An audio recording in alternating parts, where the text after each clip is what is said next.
champion that well, and you've already seen them do it against you, and then that champion gets a buff, like how do you excuse letting that through the draft? I don't think we see that at all.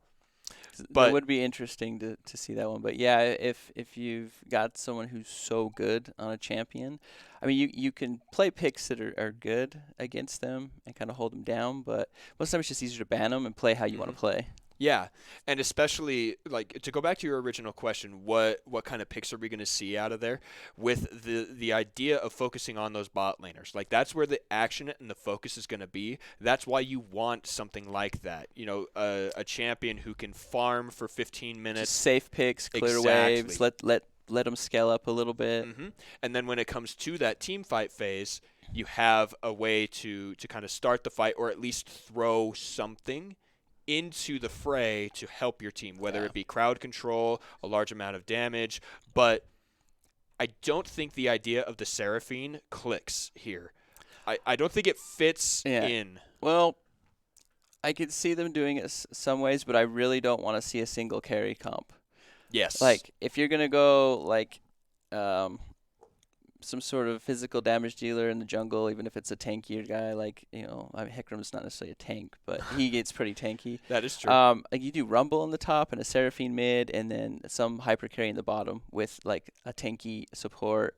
You know, I could see that, but because you have 2 damage sources, right? And you can't just say, well, I'm going to build nothing but armor, because you have to deal with, like, Rumble. Because Rumble just got some really good buffs, too.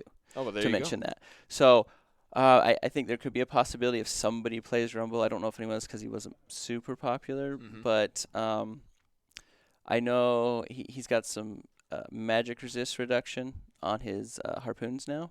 Oh, really? Yeah. So I don't remember what the percent is, but it takes percent off of it, and he got some buffs to his passive. You get like more attack speed and damage. So I mean that probably when you overheat. Yeah. Right? So you probably take towers a little bit faster with that, or if you're already chunking someone down, you run in on them and auto them down. All right. Here we go. Here we go. This is draft for game number 1 between Keep Your Summoners and Garcrush 2.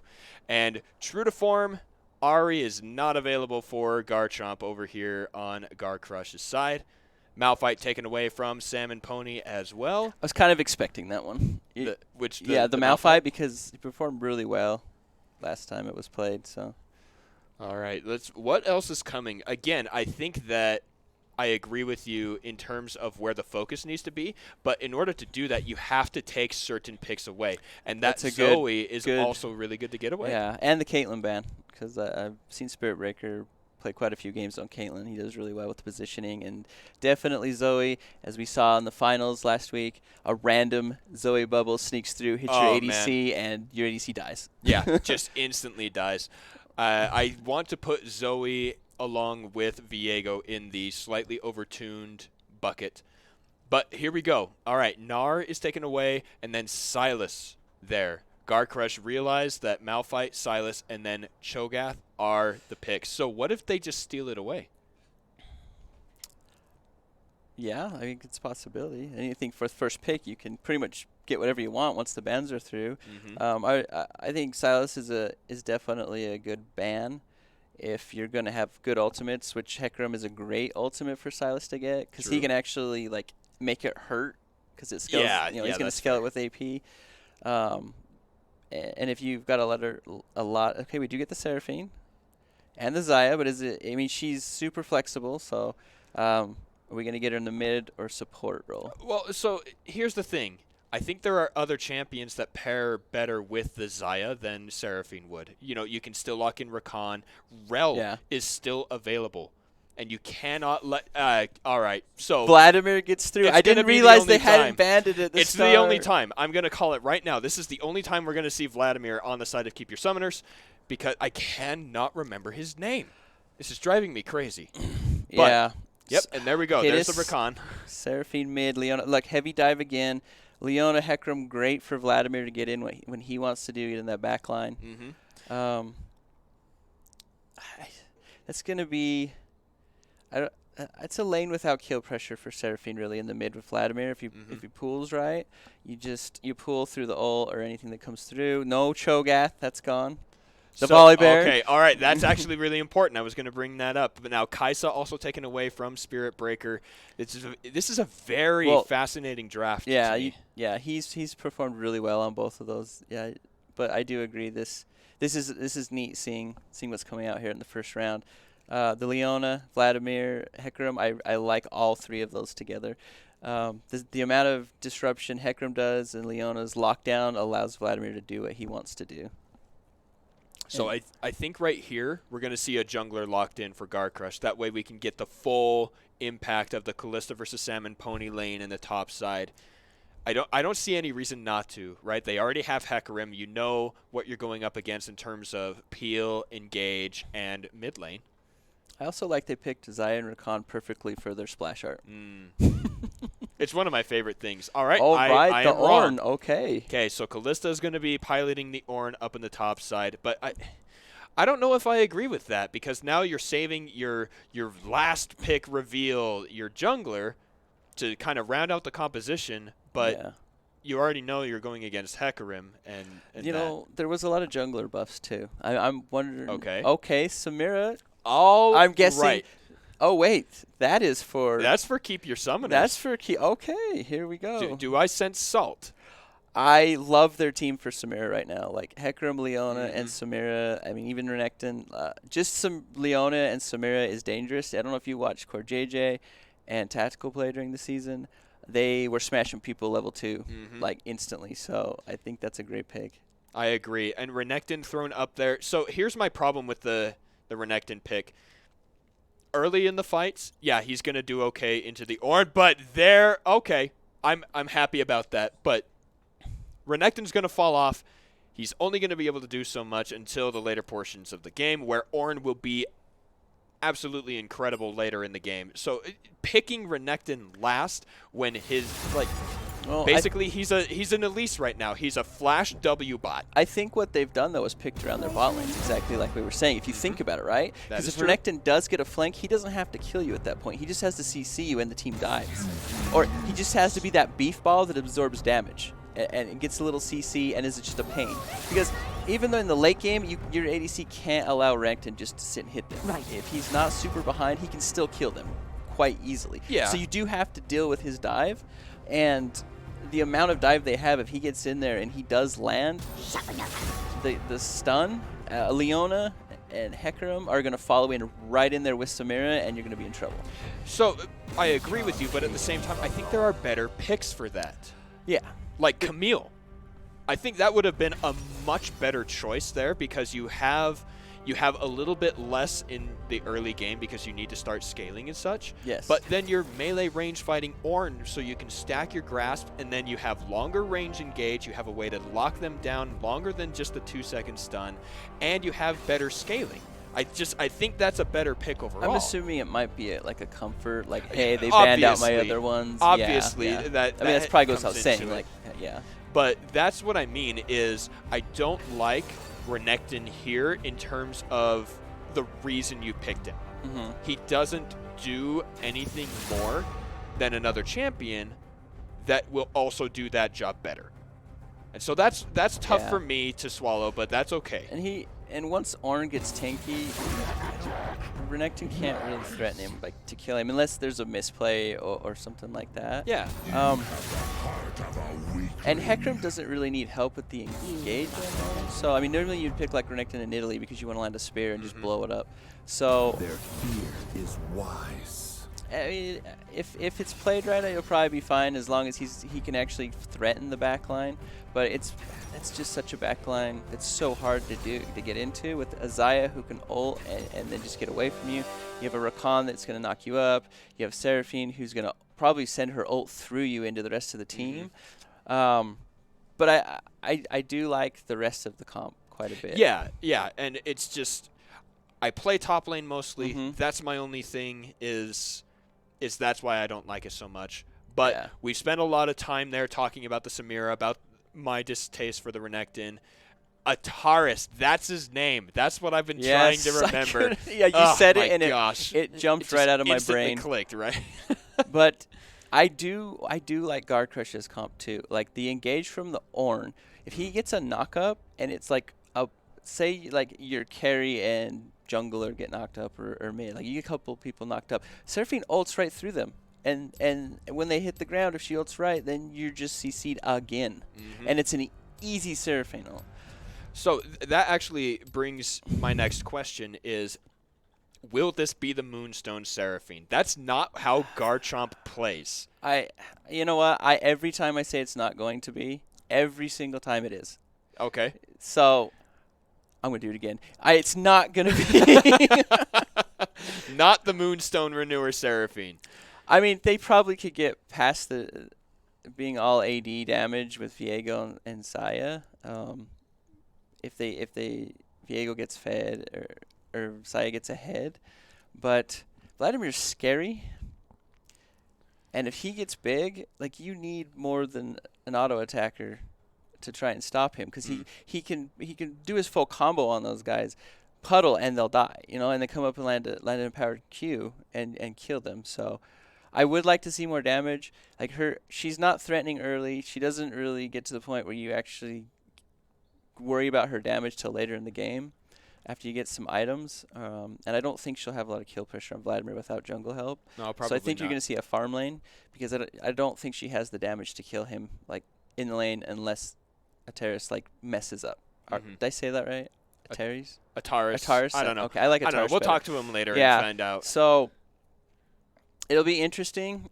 I want to who's going to push for that level 2 fast 2 in the bot lane, because both of them can dive in and do some damage, because Xayah loves to get up in your face with Rakan level 2, and Leona and Samira both champions that want to get in your face at level 2. Like Samira and Leona play kind of how Tristana and Leona play together, where you hit that level 2 and Tristana all-ins you and kills you because you can't move and you just get blown up. So you can do that both with these champions. So I think it'll be interesting to see how that goes early, if they're both going to try to push for that, and if someone gets it like 2-3 creep earlier and can go in. Because if it's like right on the edge of someone dying, it's a little bit tougher when they get it too. But I'm interested to see how that plays.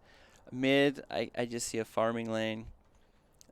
Top is they're just gonna slap each other a little bit. Yeah. Ornn, as long as Kliss doesn't overstep on Ornn, returns the damage correctly, should be fine. You probably just want to set Hecarim to come up, get Ornn chunked low, and then have Hecarim come from behind and get the early kill. So we saw Jimmy Boobjob use the Viego quite efficiently in game number 1 of the day. And we know that Cheesebreaker is quite proficient on doing his duty. Whatever champion he's on, he knows how to do his job. So do we see an as-fed Viego in this game? Or are there too many tools to stop that? The team comps are really good both ways. I mean, like, we're not as excited about the top lane kill, but he's hard to kill at least, right? At least he has an escape if Viego comes after him with his ult. And, I mean, he'll definitely blow Viego up early. Like, if he tries to come in and dive and Renekton's got his cooldowns up, Viego's going to die early. So I'm wondering how they're going to play that top lane, or if they're just going to mainly focus bot. Because if I was playing Viego in this, I'd probably want to come in and try to get reset kills once I hit 6. Try to create a little pressure early. I don't know. I'm jungle with him enough to know how good his early pressure is. I mean, he can come in and get a stun on you.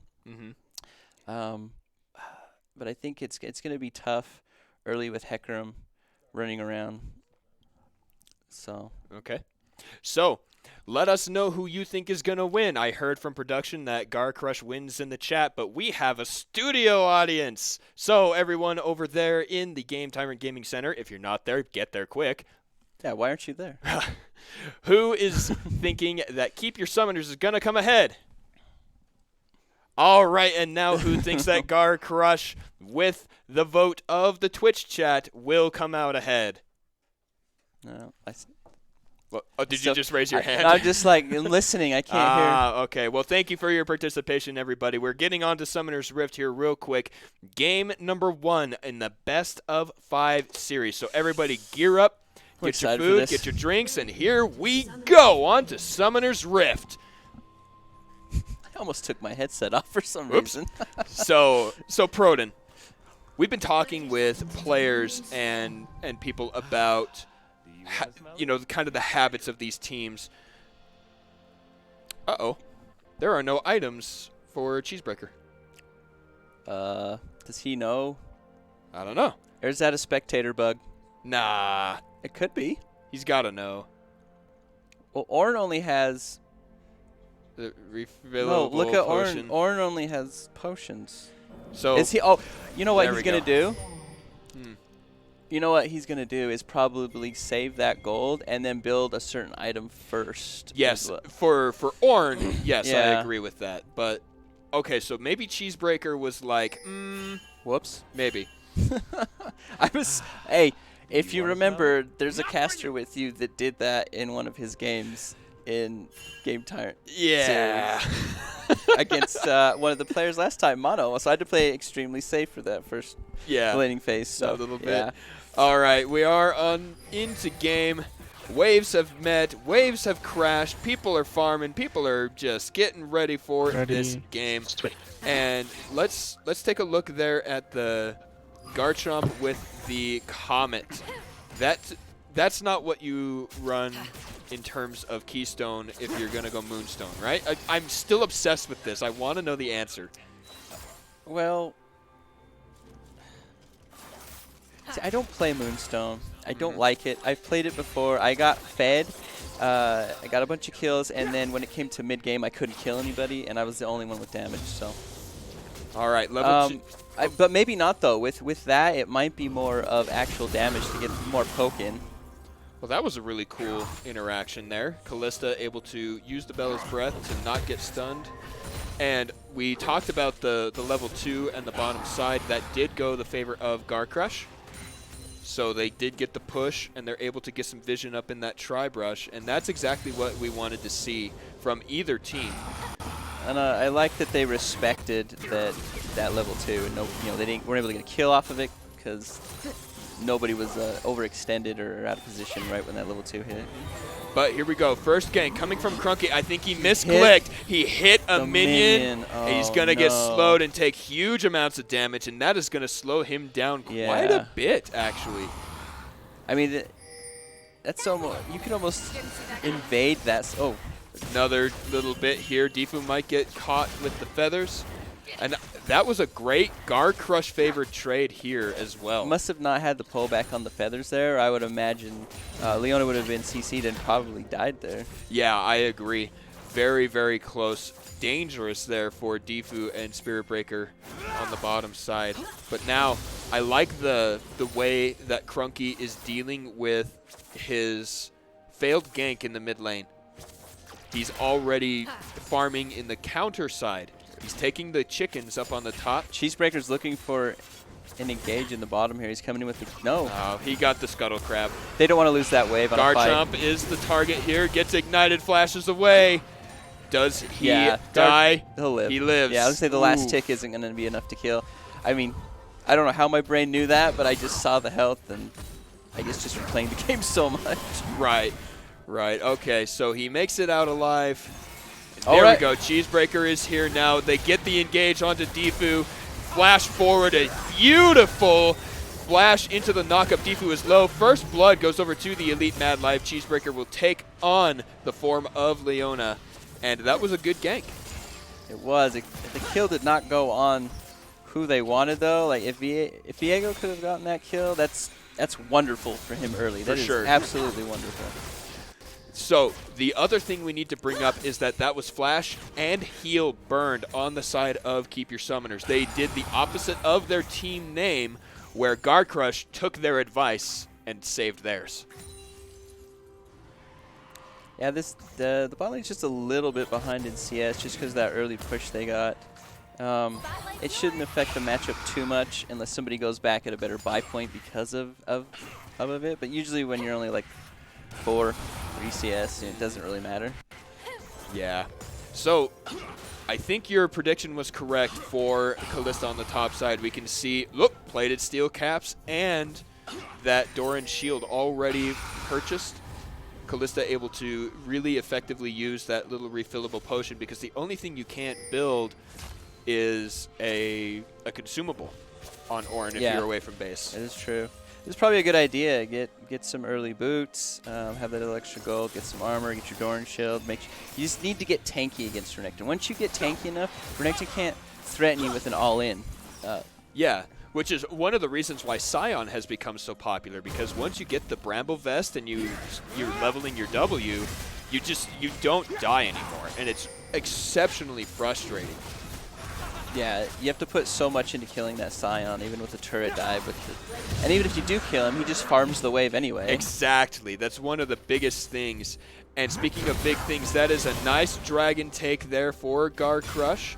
They're able to sneak that away with the pressure they got from the bottom side. And that'll be good for them, you know, setting up with that extra movement speed, getting those engages, especially when you're trying to use, wow, the Elite Mad Life on the Rakan to set up your plays. It also denies that speed from the Hecarim team. But Garchomp's in some trouble. Red buff, flash forward, Ataris gets the assist, but Crunky picks up the kill. Oh, yeah. In the wrong place at the wrong time. Well, a fight. Cheesebreaker's here again. Gets the kill onto Spirit Breaker.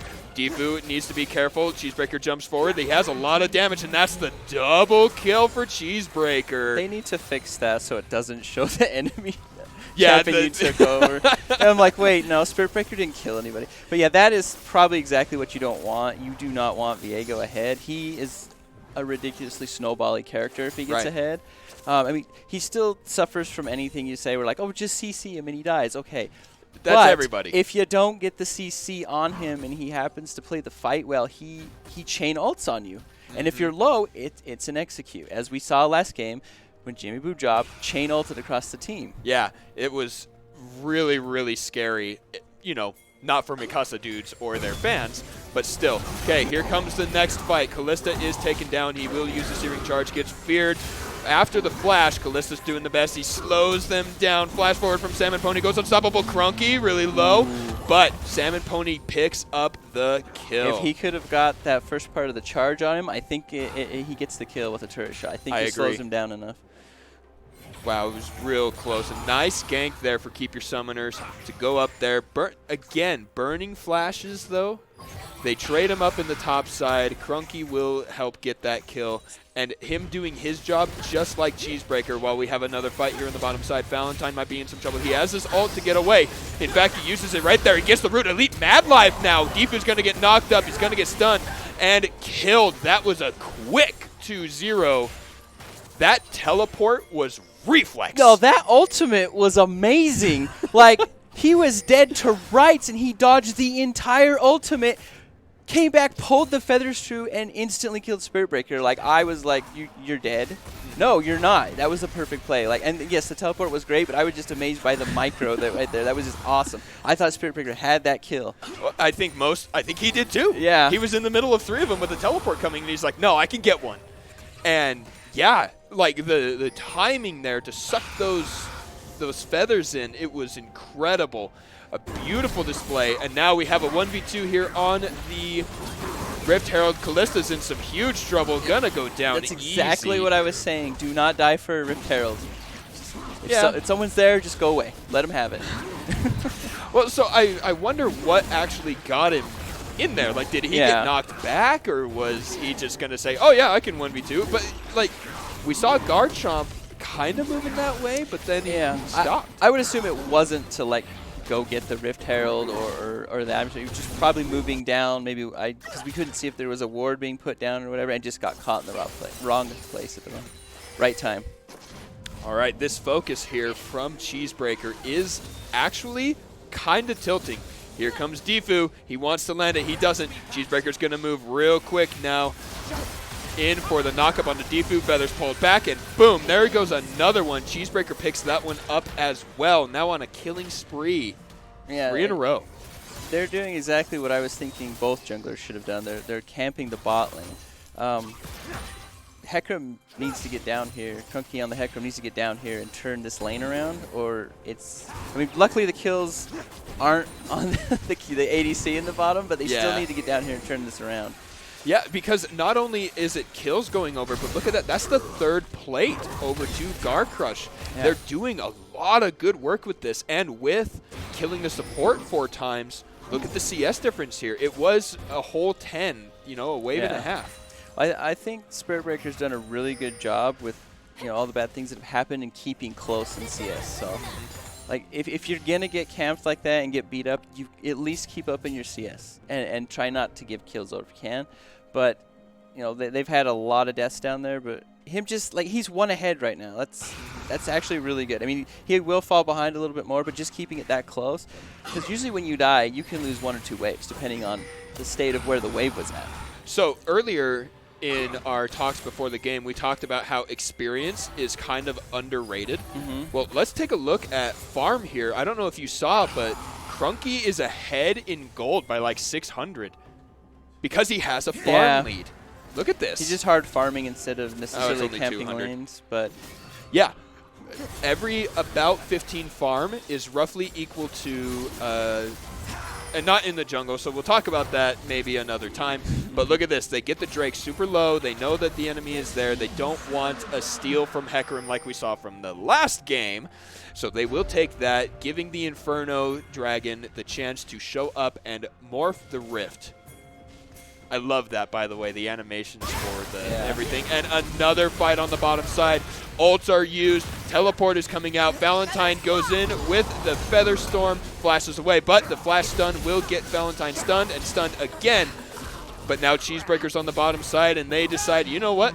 You're on your own, Elite Mad Life. That was a beautiful teleport by Salmon Pony. Like, getting down there and getting that double kill to turn it around and not just let him get away with that for free. I mean, yeah, you want the money to go to your carries, but Renekton can carry the mid game when he gets ahead like this. Yeah, and I like this move too from Crunky. He's got the Herald, he's got a way to clear the wave with your W and your Q, and he's going to take some plates himself. And so that should even up the gold score, especially with that double kill. But now, what does Kalista get for that teleport that went unanswered? Looks like 1 plate and pushed a wave in. Okay. Hecarim will be fine with that. He'll take the double kill and come back with still a CS lead any day. Renekton, right? Yes, Renekton. Okay. Sorry, Salmon Pony will take that. I just... He's one of those guys, one of those weird human-esque. He just runs over that ward again. I've been waiting for somebody to kill that. Oh, that yeah, right there. ward. I don't think he's even doing that. I think he's taking the Scuttle Crab right now. Yeah, this game is super close. I don't think there he goes. The Keep Your Summoners is worried about what's happening right now. No. They have a hard scaling champion in the mid lane. Samira is more of a late game champ than an early. Like, most ADCs are, but some aren't. They're not all created equal in the late game, right? Right, exactly. So, and Samira, just like you said, is one of those definitely not equals. Yeah, in the late game, and she jumps and ults across your team, and if you don't have the CC to stop her, she tends to kill everybody. All right, so look at items right now with me, if you would, please, Proden. That's a lost chapter and an Oblivion Orb for Garchomp. That means no Moonstone Renewer. Yay. So you called it right. Crunky is super quick, right onto Valentine. But do they have enough? Cheesebreaker's already here. Crunky gets rooted, and he will go down. Defu is in the front line fighting Kalista.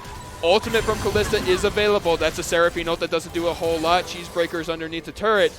Do they dive? Kalista's absorbing everything. Defu will be the target. He goes down. Did they chase too far? Spirit Breaker is super low. Valentine goes into the ultimate. Don't want kills on Vladimir. Ataris is in a 1v4. Oh, he flashes forward. Gets the Tides of Blood. 2 kills. Triple kill for Ataris here. And Kalista's in a lot of trouble if he gets caught. He's going to jump over the wall, and he makes it out alive. But that was catastrophic for Garcrush. Kalista's engagement on the back line actually made it so their team didn't get wiped out at the start of that fight. I mean, Vlad came in and cleaned up afterwards, but it would have been a lot worse if we didn't have that. Yeah, walk us through that portion, because this is really, really cool. Because watch Kalista coming in from behind here. Yeah. If we can, look, they have to immediately turn around, and they cannot help Hecarim, and that wins them this early fight. But everyone doesn't remember Vlad is still coming down, and he's strong at this point in the game. So, Seraphine ult when there are no enemies even remotely close. But he gets a 4-man ult. Gosh. Which is why he's so stinking healthy when he comes out. Yeah, and then watch this right here. Watch this flash. Ugh. Disgusting. Yeah, I want to check the gold after this and see what he went up to. Oh, wait a minute. Valentine's dead. And there you go. This is what this lane is supposed to be doing, right? Locking someone down so that the insane damage will come out from the not Seraphine. What's her name? Samira. Yeah, the other S name. All right, taking a look at that gold. Look at that gold Vlad just got off that. He's up to 6,000 gold. Like, that pushed him into a really strong point of this game. So, look at Keep Your Summoners and their ability to control the game. Like you said, you know, they weren't worried even though they lost several little parts of this. They're able to secure the Rift Herald, and then they get the first 2 turrets of the game, meaning they got full no, they didn't actually get any plates. Spirit Breaker will block that out. That was really scary, actually. They didn't get the second part of the root, the second part to hit and root them, or they could have been engaged on. All right, this is for the soul point. Vladimir has made his way down. I really like how they engage this. If they do Look out right here. He goes in, but the fear does not land on Valentine. In goes the ultimate. That's a charm onto Salmon Pony. That's really good. The rest of the engage gets good knockup. Only one person hit by Ataris, who goes golden. Garcrush stays alive for now. Ataris in a 1v4. He is going to pull, dealing damage to Valentine, trying to do everything he can. He will not make it happen. And that's shut down. Gold going over to Cheesebreaker. And Crunky is the only survivor of that fight. I liked the engage they were going to do, but they didn't get the CC, as you stated during the fight, on the right targets. The ADC was allowed to just do her thing. You have to get to that target. She's the Fed member. So, lucky. Watch the timing for Valentine. Look, right here. Ult is not even off cooldown yet. In comes Crunky. Boom. As it comes up. Cheesebreaker stopped for a little bit, but Salmon Pony can't do anything. Yeah, and Hecarim's ult missing the carry, the ADC, like that made it so Renekton couldn't get in there and get the stun. Because had it hit, he'd been able to get that stun, and they could have killed her before she ulted. But the perfect ult by Valentine, like that was beautiful, and that won them the fight. Just that ultimate and dodging the CC, that turned that fight around. Like, I thought they had a great engage. They just couldn't get the crowd control where they needed it. All right, those of you in the audience, let's keep track of how many Valentine ultimates save the fight. We're up to 2 right now. We had that low-level engage in the bottom where it saved him from the Samira ult, and then pulling the feathers for that first kill on their side. And then this one right here. That's 2 so far. What else can we see? Look at Cheesebreaker. If I'm Hecarim, I don't probably even go play with him anymore. Nah. You just stay away. He'll kill you. He'll heal through all your damage you initially do, and then kill you afterwards. And then once he gets that Blade of the Ruin King, it gets even worse. It synergizes so well with his passives. I mean, naturally, right? Yeah, as it should. But I like the choice of the Kraken Slayer there. The attack speed from the Mythic passive, and just the ability to chunk through Salmon Pony, Ataris, Crunky, and Defu. 4 members that are super, super tanky. Yeah, and look at the gold. Like, we talked about being close, right? I wonder if there's going to be the wedge I was talking about. Someone's going to be able to wedge that lead in and take over. But right now, it's not looking that way because we got up to a lead and they were able to bring it back and actually took the lead from Garcrush. All right, I liked that vision toggle there. No one from the side of Garcrush was truly visible. And look at the Vladimir's money. He's scary. He is scary, but then the same deficit is there for Valentine. Yeah, Valentine's a scary. Oh, they didn't get it! Oh, no. Oh, no. At least nobody committed and died for it. Right, that is true. But the Baron is now on the field. No second Rift Herald, which is a super bummer. But, Proden, I want to draw attention to the fact that even though Callista is really, really down in gold in his lane, has the mythic item. What about Garchomp here? Just buying little components and chilling on half items. Well, you've got to get some anti-healing for Vladimir, or he just heals to full after an ult and a Q in a team fight. So you've got to slow him down to be able to give the team a chance to kill him. So, and the way he's scaling up right now, look what he's bought. Second item. That's Gross. a hat. Yeah. Yeah, he's scary right now. Like that last fight when he just survived forever in the middle of it. I mean, if he goes in here, you know, probably even now maybe, or gets the third item, like he probably kills everybody being in the backline that long. That is really true, and especially because the hat then gives him survivability by giving hit points based on the HP. I like so the buy. Scary. Yeah, I like the buy on Garchomp too. The extra CC, because if you freeze them to the ground, it allows you to instantly hit your ult. If you get people there, it allows you to root them, and it actually becomes a stun if they're already CC'd. Oh, that flank was really close. Ataris goes in, he gets knocked up, he gets rooted, he is taken out of the fight immediately. Defu trying to do what he can. Kalista is ready with the Call of the Forge God. It doesn't go through. Now they get the root, they get the charm, and Defu, and that is a 2 for 0 for completely free. That looked so scary, and we're up to 3 ultimates that save a fight, and this is the first Baron of this series. I think we're gonna. Is Crunky gonna look for the Miracle Smite? Are they got going it to last try game. this? I think they'll just get turned on. Yeah, I think that is what you do. Kalista's running interference here. He has the crowd control. He's tanky. And if you're Kalista, you gladly die to stop them from getting in. Yeah, there's no hope here. Crunky cannot make it in, and Garcrush too pull ahead in the gold by the minimalist of margins, and they're going to be able to take the Drake right after. And they were just ahead by like 400 or 500 gold. Now they're behind by. You know what? I think you let this go. Let them grab one, and then Baron push down the mid lane. Yeah, you don't have to fight for this. There's the engage. The fear is down onto Garchomp. Damage coming out. Charm has landed. Valentine is unstoppable. He is dealing damage all over the place. But now Ataris is close to him. Renekton in the backside is trying to do the work, but it is not enough. Ataris is all alone against 3. Triple kill. Quadra kill for Valentine. They take the Baron. They take the fight. They take the Dragon Soul, Proden. Oh, my. That fight looked like one of the teams was a lot further ahead than they were. Like the way it went. But I think it was how I have been talking about engage. Like when you engage too far ahead of your team and they can't follow in, I think that's what happened there. All right, let's take a look at this other fight. We're going to see Valentine. There it is, right there. Dodging out the ultimate. And then this portion. Watch Kalista. Oh! Spirit Breaker blocked it! He stopped the ram with the W. I didn't realize that's what would happen. Yeah, but any projectile. Holy shnikes. All right.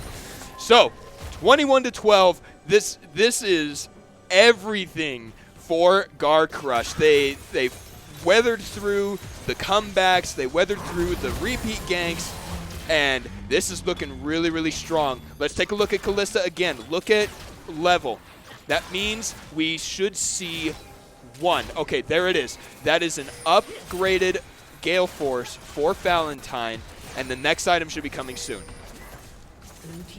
I mean, the gold is, they've created a pretty good gap in the gold. It's not instrumental at this moment, but these next maybe minute or two could put you in an insurmountable lead. Yeah. So let's look at waves right now. Side waves, definitely in favor of keep your summoners. Like, those are pushing for them. And so Garcrush is 5-manning here. They're going to get a second cannon minion to just barrage this turret. They have the damage. They got a root onto Crunky. No more turret. Call of the Forge God comes in. Spirit Breaker stops the engage. Another root. Salmon Pony is down. Valentine is legendary. There's another kill. Ataris on the backside can't do anything. Nice Sphere underneath the turret, but it is not enough as the charm is there onto Crunky. And that's 4 kills. Make it 5. That's another ace for Garcrush. And they are going to win the game. That is game. 25 minutes.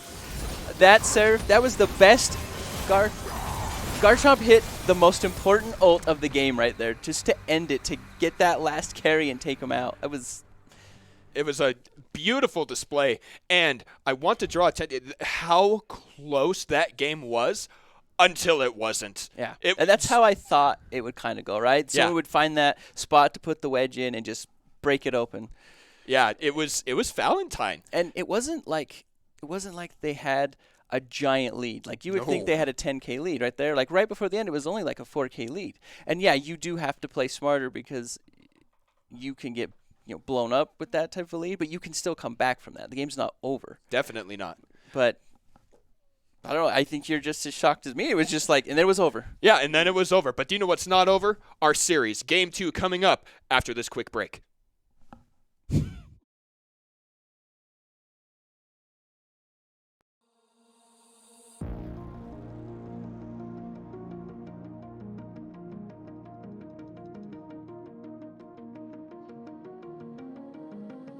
What are you willing to lose? You cover your wounds, but underneath them, a million voices in your head that whisper, stop now. Another twist of the knife, a turn of the screws, it's all in your mind, and it's fighting you on yourself. The storm is coming. Wow, kid, what you gonna do now? It's your reflection looking back to pull you down. So are you gonna die today or make it out alive? You gotta conquer the monster in your head, and then you'll fly, fly, Phoenix fly. It's time for a new empire. Go bury your demons, then tear down the ceiling, Phoenix fly. And now you're playing with matches, come out of the ashes underneath you. A million voices in the crowd, they're screaming, stop now. Well, let them swallow the pride, you're turning the tide to true believers. Got them in the palm of your hand, you're playing God now. What you gonna do now? It's your reflection looking back to pull you down. So are you gonna die today or make it out alive? You gotta conquer the monster in your head, and then you'll fly, fly, Phoenix fly. It's time for a new empire. Go bury your demons, then tear down the ceiling, Phoenix fly.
Welcome back, everybody, to this series between Keep Your Summoners and Garcrush 2. Game number 1 was incredible.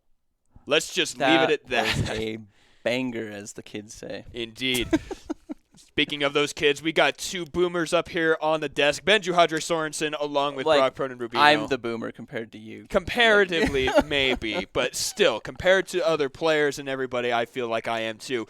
But booming back onto the Rift will be game number 2 here between these 2 teams. And if it will be anything like game number 1, we are going to have one heck of a time. Yeah. I feel like what we talked about pre-champ select was exactly how Garcrush played it. Yep. They knew where their win condition was in the bot lane, and they focused it. And they did not allow their bot lane to play how they wanted to. Not at all. And we also got to see a couple other things. We saw Ataris on his Vladimir. Big deal, because that's what he used to beat them their first time meeting up in the regular season. We also saw the non-Moonstone Seraphine, and it worked. Boy, howdy did it work. Yeah. I mean, I don't know what the damage numbers were in it, but I can only imagine they were at double of what you would get with a Moonstone. For sure. But the other thing to consider is the reason you get the Moonstone is for the support, right? You want the healing, you want the shields and all of that, but they didn't need it. They were dealing so much damage that oh, man. And, okay, we were talking during the game and afterward about Valentine's ultimates. Every time he cast that spell, it either A, saved his life, B, saved the fight, C, both, or D, just ruined everything for Keep Your Summoners. Yeah, and it's like we were talking about what Renekton had to do to be useful in those team fights. It invalidated him. Exactly. Like, there was a really good flank. Hecarim comes in, ults across the team. Valentine ults, doesn't get feared, gets to move back away from the Renekton, gets CC'd, and he dies. Like, if they both hit those, that's a dead Xayah. Yeah. And that's exactly what we were talking about, right? If that were Camille, completely different story. Like, she's flying through and jumping with that Hextech ultimatum, and then can't dodge it. Exactly. If that R is pressed on you, you're stuck there for the whole time. Exactly. And so that's what I was trying to say before is I don't think Renekton was a bad pick, but I think there were better options. Yeah. And so I want to see an adjustment from Keep Your Summoners on at least that front. I think that everything else looked to be pretty okay. I would have liked to have seen their bot lane focused more, because Garchomp did exactly what I was thinking you needed to do to win that game, is just get your bot lane ahead. Because Seraphine can just farm all day. As long as Seraphine doesn't get out of position, she just farms and pushes the waves, and she gets to where she needs to be, right? You need to get your bot lane ahead, because you're going to need that consistent damage. Right. Seraphine's going to be useful even if she's 5,000 gold behind. She ults, she presses E and roots and charms, and you're still good. So I think the same could have been said about Ornn. Yeah. But then you have that way of blocking the ram. I had no idea. Oh yeah, I've seen that stuff. Like, she's great into hook lanes too. Samira, you Blitzcrank hook, long as it's up, boom, bounces off of it. Yeah, and I knew about the hooks because I experimented with Seraphine. Gosh dang it. Samira. I think you got me to say Seraphine once too. Probably. I played her a few times because I remember when we knew this series was coming and I got accepted to cast it. I was like, okay, you know what? I need to get on these new champions and figure them out. And it was when Samira was extra busted. Yeah, oh yeah. So, like, I spent every single piece of blue essence I had. I bought her. I played a couple games. I was like, yeah, this is cool. And then 2 days later, they hit her with the ban. Oh, yeah. And that was right away. So that was a little bit later that you got on there. Yeah, and tried it took me a bit. Yeah. I took a pretty decent hiatus from being involved in League of Legends. But enough about me.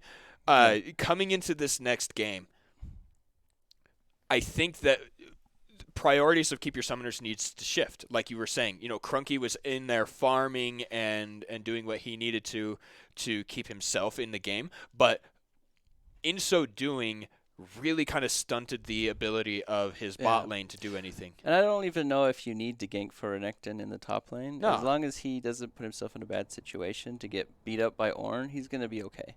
I really think you had to focus that bot lane and get Samira going. Well, right, and especially with the anti-scaling that Renekton has, right? He doesn't get much stronger.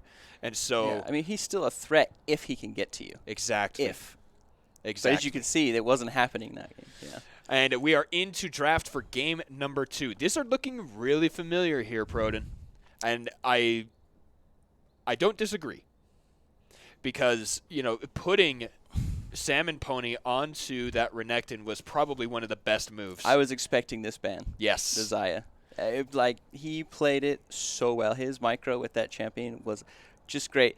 I don't know. There must have been at least 4 times that he was dead without the exact ult timing. Mm-hmm. And, you think, oh, it's easy. I just press R. But, yeah, if you press it too early, they save their CC, right? But if you press it too late, then you come down into the CC. Or what about that time when he got it back off of cooldown, like the exact instant he was about to get hit with a fear? Yeah. Beautiful paying attention to that. But Zaya's out of the game. We don't have to worry about her anymore, but the Hecarim has been locked in for Garcrush. So now it's Cheesebreaker on the Warhorse.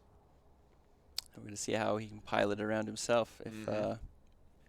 Leona again. I mean, Leona's a good pick. Well, right, and I think that if Keep Your Summoners were given the chance, I think they would have drafted pretty close to the same thing because, their picks were doing in the middle of the game. They were having good fights. They just couldn't actually turn it into anything. They want a round there. Is this the salty run back? Technically, no, because you banned the Zaya. I know. I'm just no. I'm saying for each service, their first 2 picks are the same again. But yeah. And I think that, like I was saying, Keep Your Summoners, they had good champions. They had a good draft. It's just I think that the priorities weren't quite right when it came to the gameplay. Yeah. We also noticed that Ataris has not lost the Vladimir yet in terms of being in or out of the draft. So look for that. I think that might be their third lock-in. Are we going to see the Camille pick? I want to see it. Because they can. So what does well into Camille? Is it banned? Okay, Tristana. I like that actually a lot. No. I mean, there's only one top laner banned, so I guess technically Silas could play up there, but yeah. I think that one is targeted towards Salmon Pony because again, it's those 2 plus the Cho'Gath. Oh, Yone's coming in. Okay. Yeah. That's spicy. It is, and that's Ataris again. And just like we saw, will he have more impact on a champion like Yone than he did on the Vladimir because he chose not to pick the Vlad? Yeah, they might want a little more ease of engage. Yone can actually engage. Mm-hmm. I mean, you can get blown up right away, but you can pull right out. You knock him up and pull right out, but then that allows everyone else to follow. He's a great assassin. He's got some matchups where it's pretty hard for him to fight early.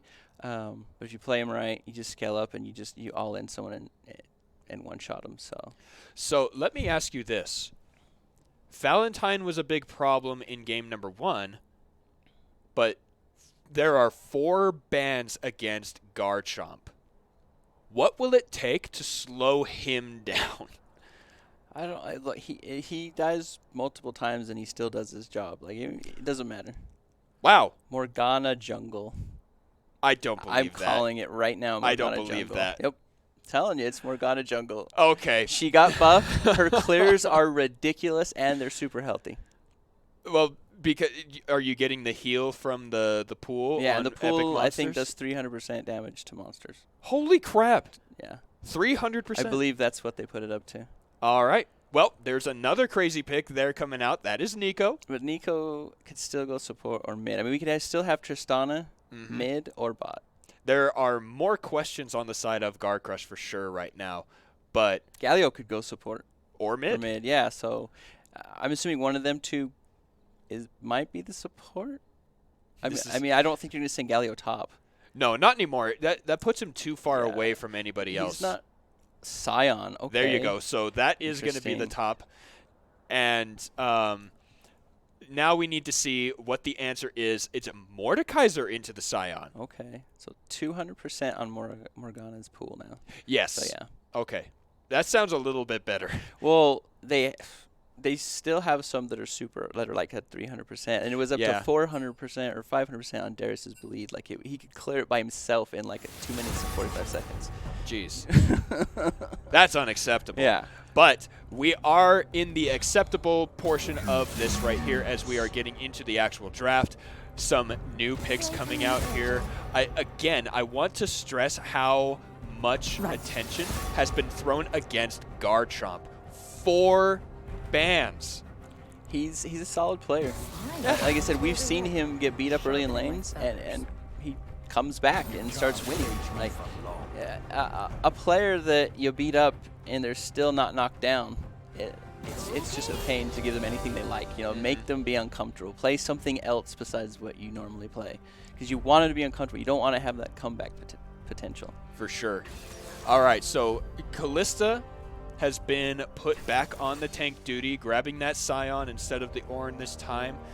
And there you go. You called it, Proden. I was doubtful at first, but that's a Morgana jungle. Yep.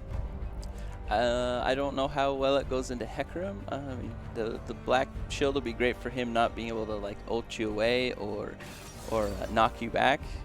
So if you get that on your carry as he dives in, then they're pretty safe at that point. Nico mid, okay. Yeah, I can respect that. That's actually really good into Yone. Like if you ever get an Aurelia mid, play Nico. Like, it's a free lane. Free. Because as soon as she dashes to a minion, you root her and then blow her up with your Q and you chunk her for like half her life. She can't do anything in lane.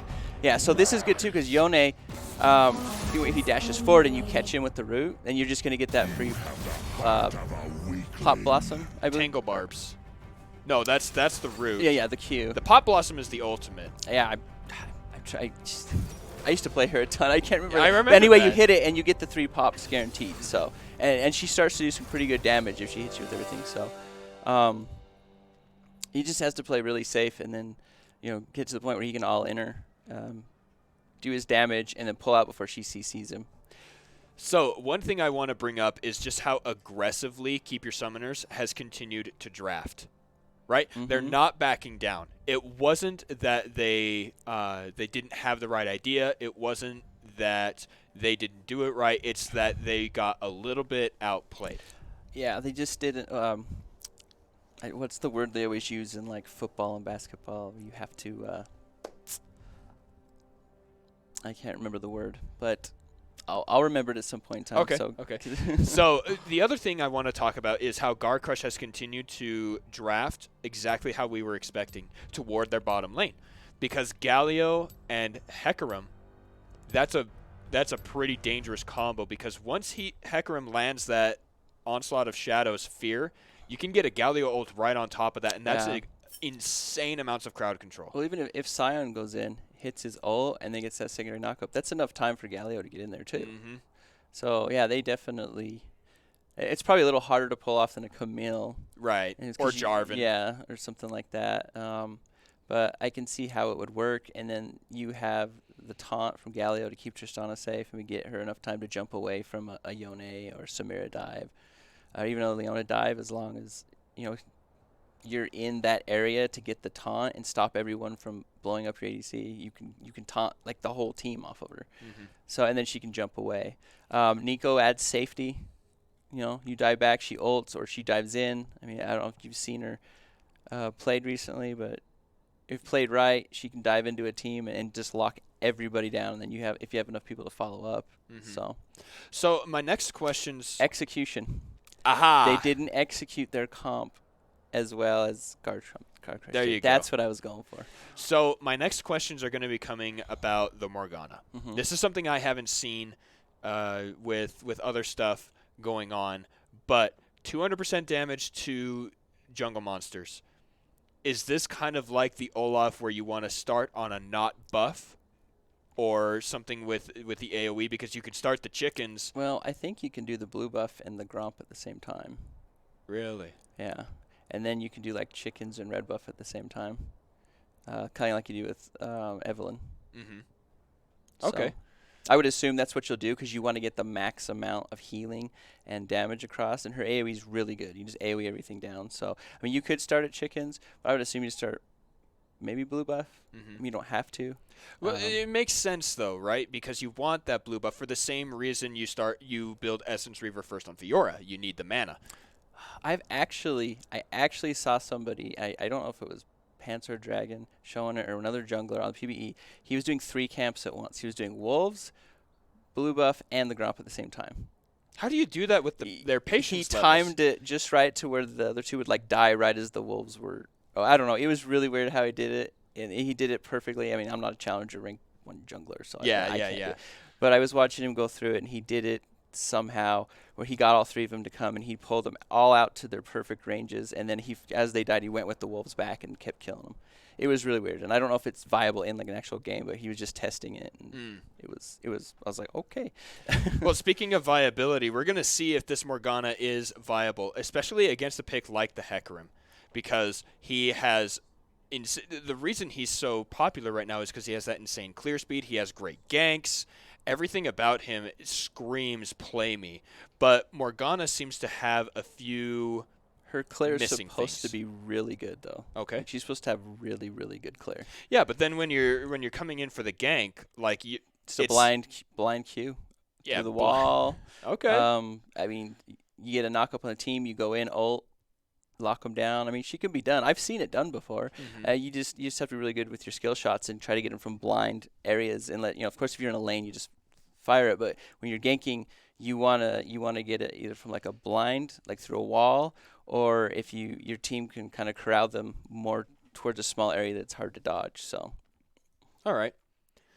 Okay. It takes some skill, of course. Well, of course. But like you're picking a mage to just go jungle. It's such a silly thing sometimes. Yeah. But if you can make it work, like Karthus is a pretty powerful jungler, but season 1 he was a top laner. Yeah, and then a mid. And then a mid, and then a bot laner, and then a jungler. So if you know what you're doing, and you know how to balance that patience, like you said that video you were watching, if you know how to work all of that. I couldn't have done it. I was like, how is this happening? Yeah. All right, so the next thing up in the top side, the whole idea of having different quote-unquote classes of characters is a rock, paper, scissors idea, right? Mhm. So marksmen handle tanks, tanks handle mages, assassins handle mages.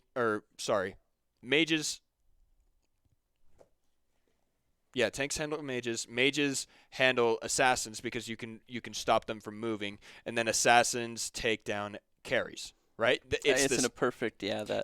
Yeah. That's I don't know if the does idea. that still hold as much true as it used to, like back years and years ago. That's what my question is. Because I've killed Rammus with Talon, like 1v1. We both had full items, and I blew him up and killed him, late game.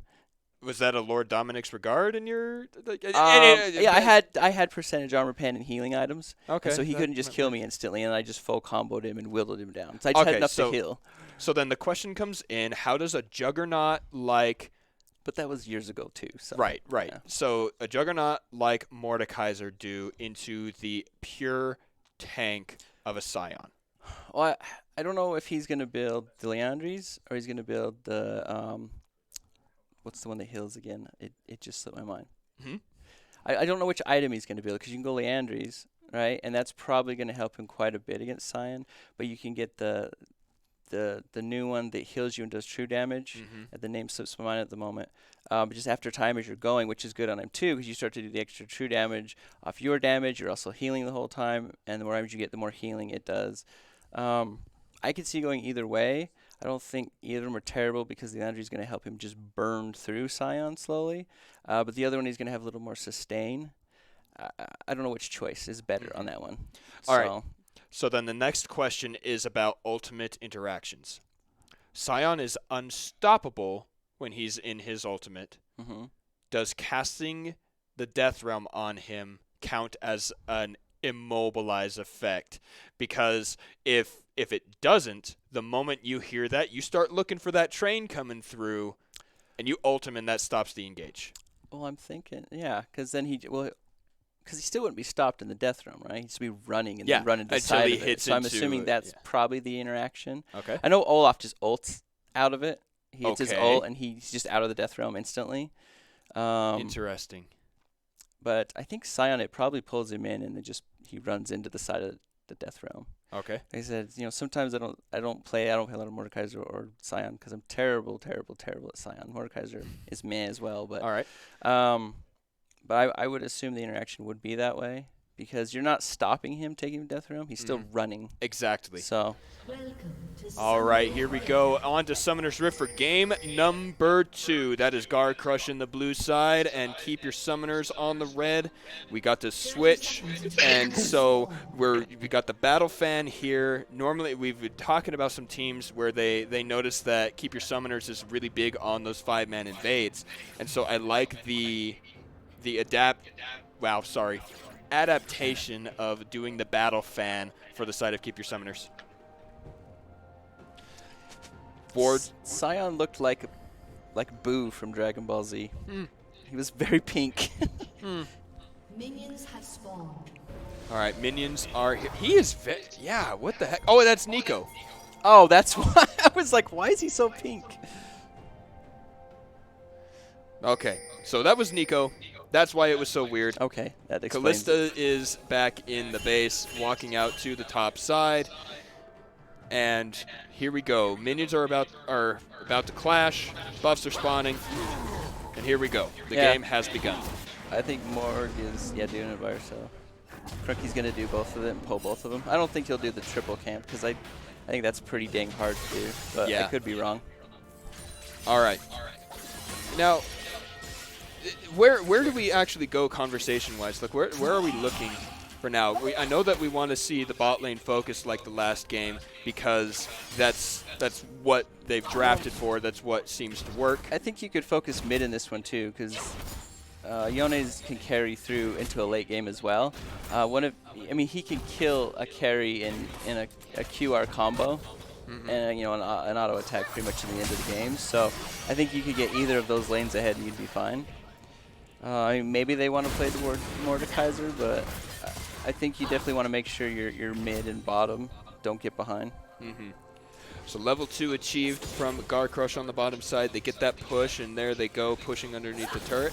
That gives vision priority for Elite Mad Life. And up on the top side, too, Callista was able to get the push underneath the turret, meaning that the Scuttle Crab will go over to Cheesebreaker on the top side, I'm going to guess. Yeah, nobody's really setting up for ganks right now. I think junglers are probably going to full clear. Then we might see a gank, unless something really presents itself. I mean, Morgana is going towards top, so the way Callista is pushed in, we might see something.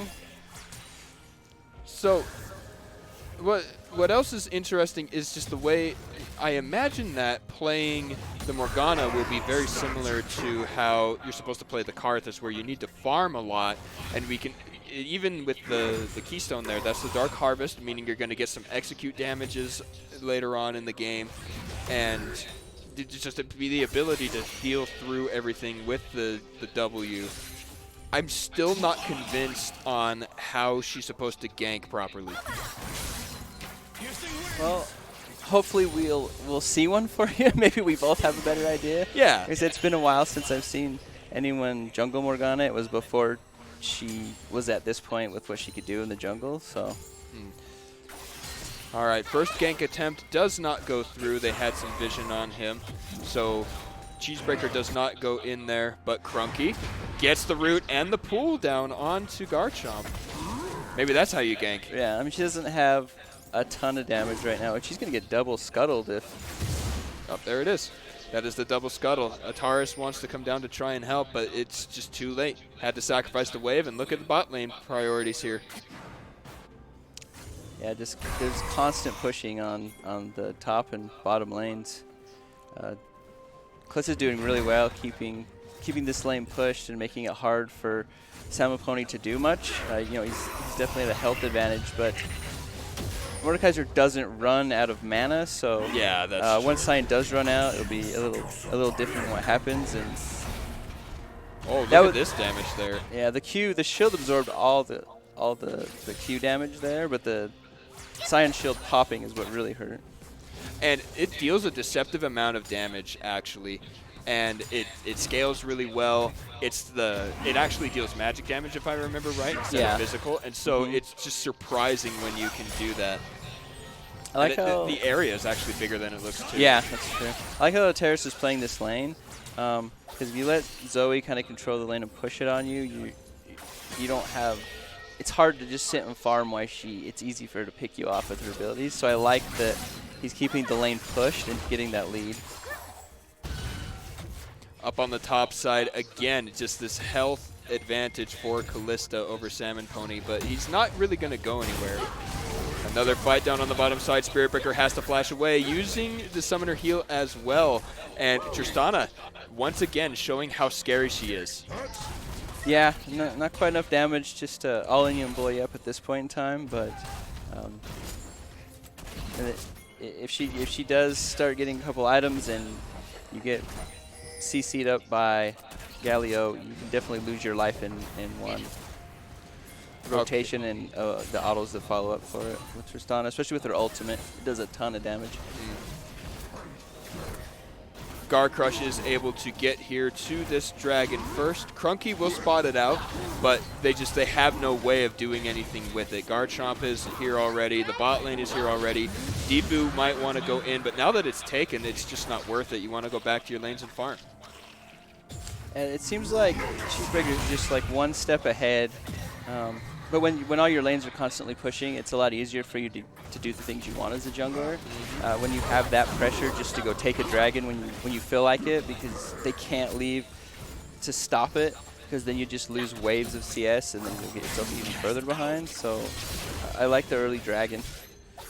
I do too, but what I do expect to see is either Spirit Breaker or Deepu throwing up the tent emoji at Cheesebreaker, because again, he's just hanging out on that bottom side, really wreaking havoc in favor of Garcrush too.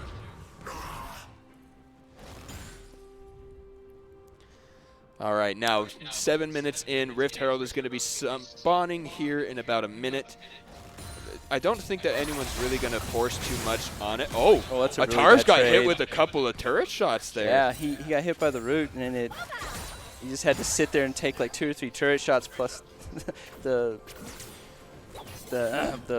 blooming damage from the Q off of Nico. Yeah, he definitely has to go back after that. Now this kind of, is Nico going to try to roam and get something done, or do you think she's going to take a play or just go back? Well, I think the wave's already done and chunked or pushed under the wave, so you at least go and help your jungler with that, with what vision they're trying to get. Here comes the gank we were talking about, but an unstoppable Scion means that Crunky can't do anything. All right, level 5's here. The taunt lands, in goes Tristana. Spirit Breaker will go down first. First blood over to Cheesebreaker. He jumps out. Deepu flashes. Cheesebreaker will stay alive, but only barely. Deepu now underneath the turret. He goes in. Ooh, nice way to get the aggro onto Garchomp. He'll go invisible, and that was a 2-for-0 dive in favor of Garcrush. Yeah, see, like we're still seeing the top, get looked at. And I really think you've got to help your bot lane, because they've showed they're going to camp it, and they're already doing it again. Yeah, and so that it's confusing at least, but it's more of an invade here. Like, they know that Cheesebreaker is down on the bottom side, so Crunky knows he's safe to just go and invade there. And I don't think Salmon Pony is under any threat anymore from a gank. You just press R on one of them, whoever you can beat, which is normally the jungler. Yeah. And you live. So, that was a really good chunk of damage. He got the damage, but he didn't stop the Q like he has been able to before. He was Callista was able to get the knock up there and help clear that minion wave. But now this might be the next fight, as Crunky has started up the Rift Herald with the help of Ataris. Level 6 Mad Life is here. Oh, but the taunt lands first. Crowd control. Knock up onto Elite Mad Life. Garchomp comes in. He flashes for the Pot Blossom. That's a kill onto Crunky. Ataris tries to get away with the ultimate. He is exhausted. He doesn't have enough. Teleport has come in for Callista, and they'll shove Ataris away and stop the Rift Herald take, and then go back and grab it themselves. Yeah, that's unfortunate to lose the jungler there and just give them the Herald. I almost think you back off right there, because you're gonna be outnumbered and outdamaged at that point in time and out tanked. It's just not safe enough to go for that when they start collapsing on it. I think you have to back out, especially with that great ultimate that Garchomp got. That kind of turned the whole thing. I agree. Big deal. But now Ataris is still on the run. Oh, that feels so bad. He was so ready. He's like, he has no flash, guys. He has no flash. But he got the third Q. Makes it over the wall, and he is safe. And now 3-0 ahead in terms of kills. But Garcrush only about 500 gold ahead. They're not doing it. Oh, Valiant. No! Defu misses the Zenith Blade. The tiny sidestep after the auto. Oh, gosh. You hate to see it if you're a fan of Keep Your Summoners. And that's why you always see like really good players move in between every auto, because they go for you in that spot and you move just slightly and they miss. I mean, that was probably a kill maybe right there. Oh, I'm willing to guarantee it. Look, you have the exhaust and the solar flare available. Defu has 4 to 5 seconds of crowd control there, and plus the exhaust. Yeah, and even if you rocket jump away, you just solar flare where exactly. jump to. That was a dead to rights Tristana at that point. Nice little sidestep, but second Drake has spawned, and this is the first time Keep Your Summoners have really had the priority in the bottom lane, and so they're going to get this one pretty easily and pretty quickly. I like the quick movement to the dragon after that to even it up. Another Infernal Rift, Proden. Are we going to see fights over these Drakes now? I don't know, because you don't necessarily have to throw yourself at it just because it's the Infernal right away. You should fight over it if you can get the better position, not give it up. Oh! Well, there is a kill for Spirit Breaker. He is still in that ultimate. They have the crowd control to go in. That's a double kill. Stun. And that is Cheesebreaker going to go down. Defu cleans that one up. Teleport from Salmon Pony, just a little too late. They wanted to have him there in case Garchomp made it. But they get the kills, and they are now ahead. They're ahead. That's a really big play in the bot lane. Yeah. Especially because at least one of those kills went on to Spirit Breaker's Samira. And I guess that's how you win with a Morgana gank. Let's take a look here. Is this them winning it out? Or that's what it is. The flash into the gank. And then Valentine just decides he wants to stay with Cheesebreaker. I think that was a bad decision out of the Garcrush 2 players. Yeah, just when you're on Galio and you get CC'd and you just don't get to play the game for like 3 or 4 seconds. Yeah, I think you just let that death go because Crunky flashed over the wall with the snare. Like it doesn't seem worth it to continue trying to fight there. Oh, hello Rift Herald. They might just take this turret actually. Oh, yeah. That is first turret easily down. Cheesebreaker helps do that. First turret, extra plates for both of the bottom laners. It's still even. It's still even. Or 100 behind. Yeah, that's that's top lane. Yeah, and there's still plates on bottom they can get. There's still gold. But they're most likely not going to. They're not looking to push. No, I think they're trying to follow. Just you gotta keep track of this Tristana, right? If she's taking turrets, you can't just let her keep taking turrets.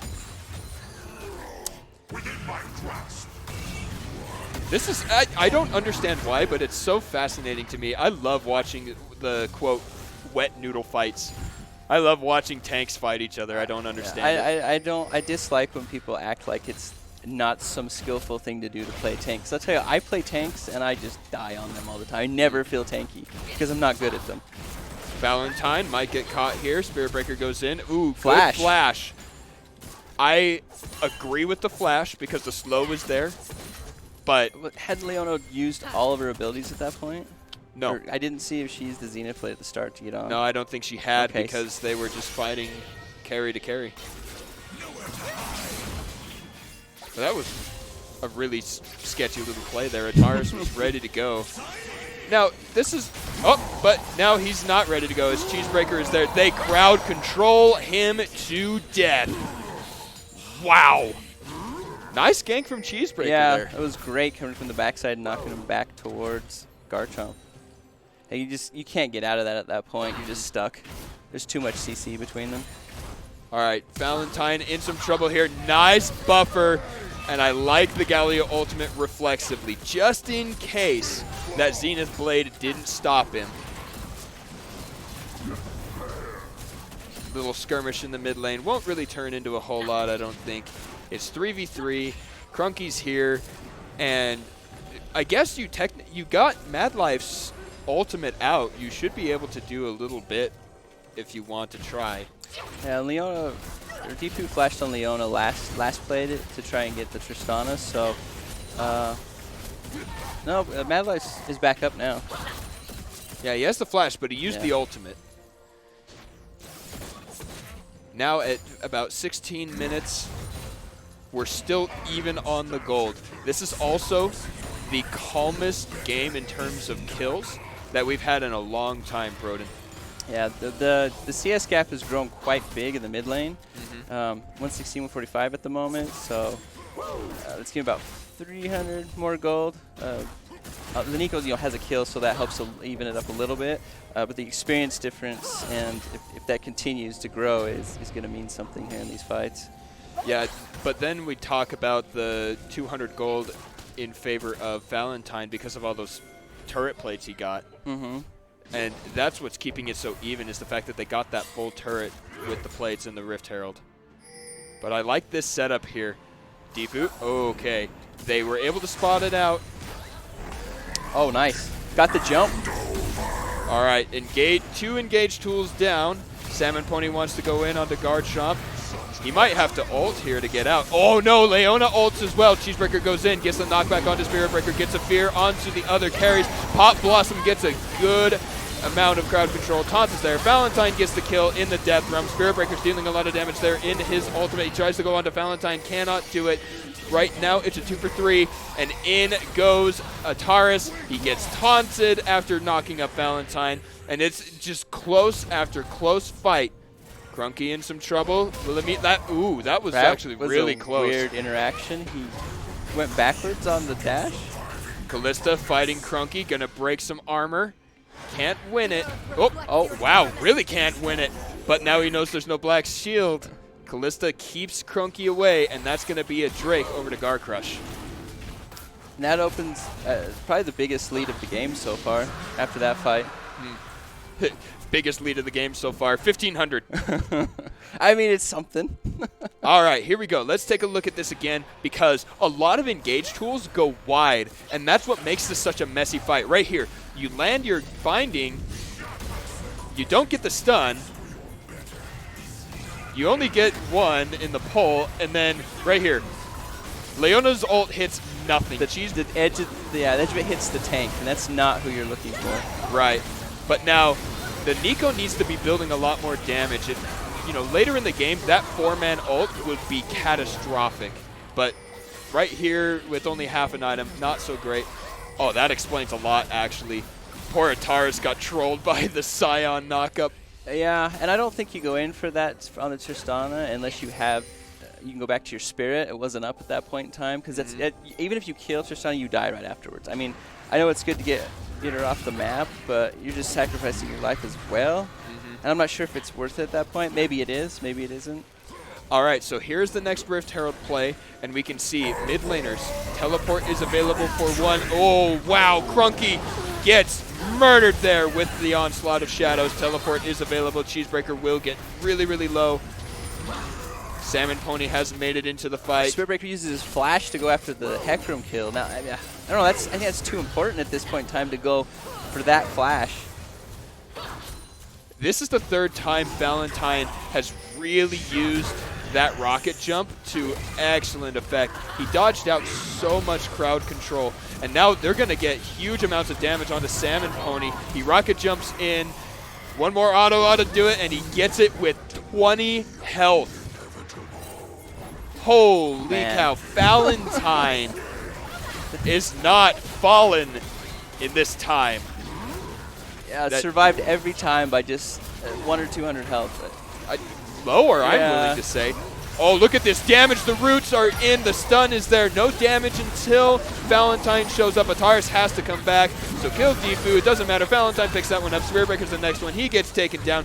Deepu will have to flash away. Crunky, though, do they get the shutdown? They do. That beautiful Q to get the root will knock down Valentine. Damage down onto Crunky.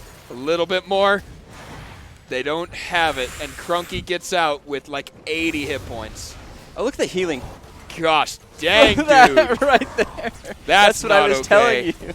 Yeah, that's not okay. All right, but another huge fight for Garcrush. Yeah, and that opens it up to a 3,000 gold lead. Like we're starting to get to the point where the gold lead really is meaning something. When you get to that 4K, close to that 4K, that's when you've got to really start playing your fights better if you want to get back into the game.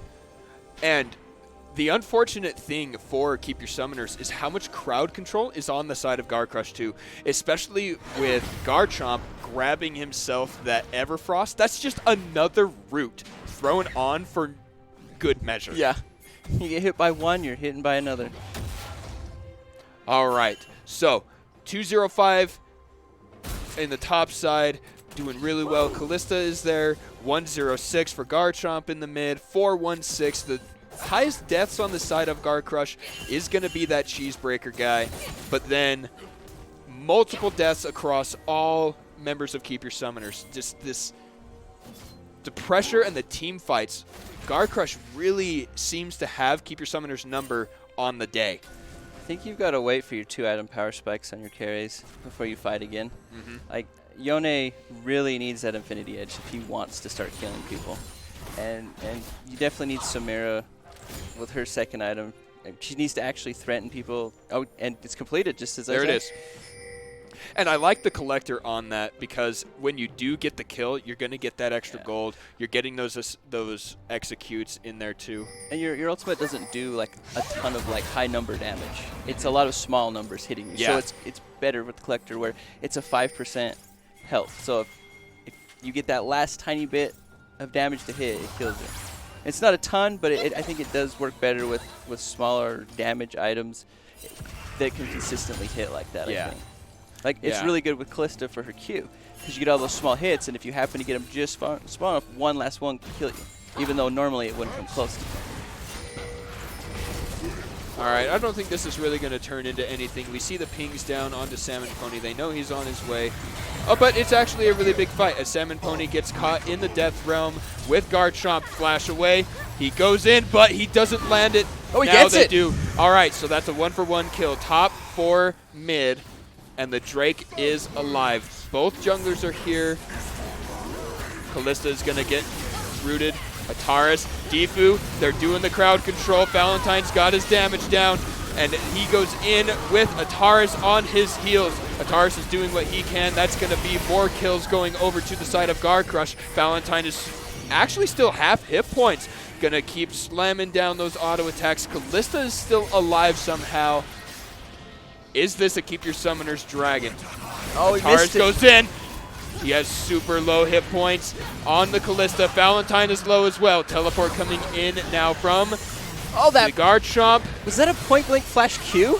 I think it might have been. Ataris is here. They've got damage. Garchomp has the crowd control. Callista's still alive in the zombie form.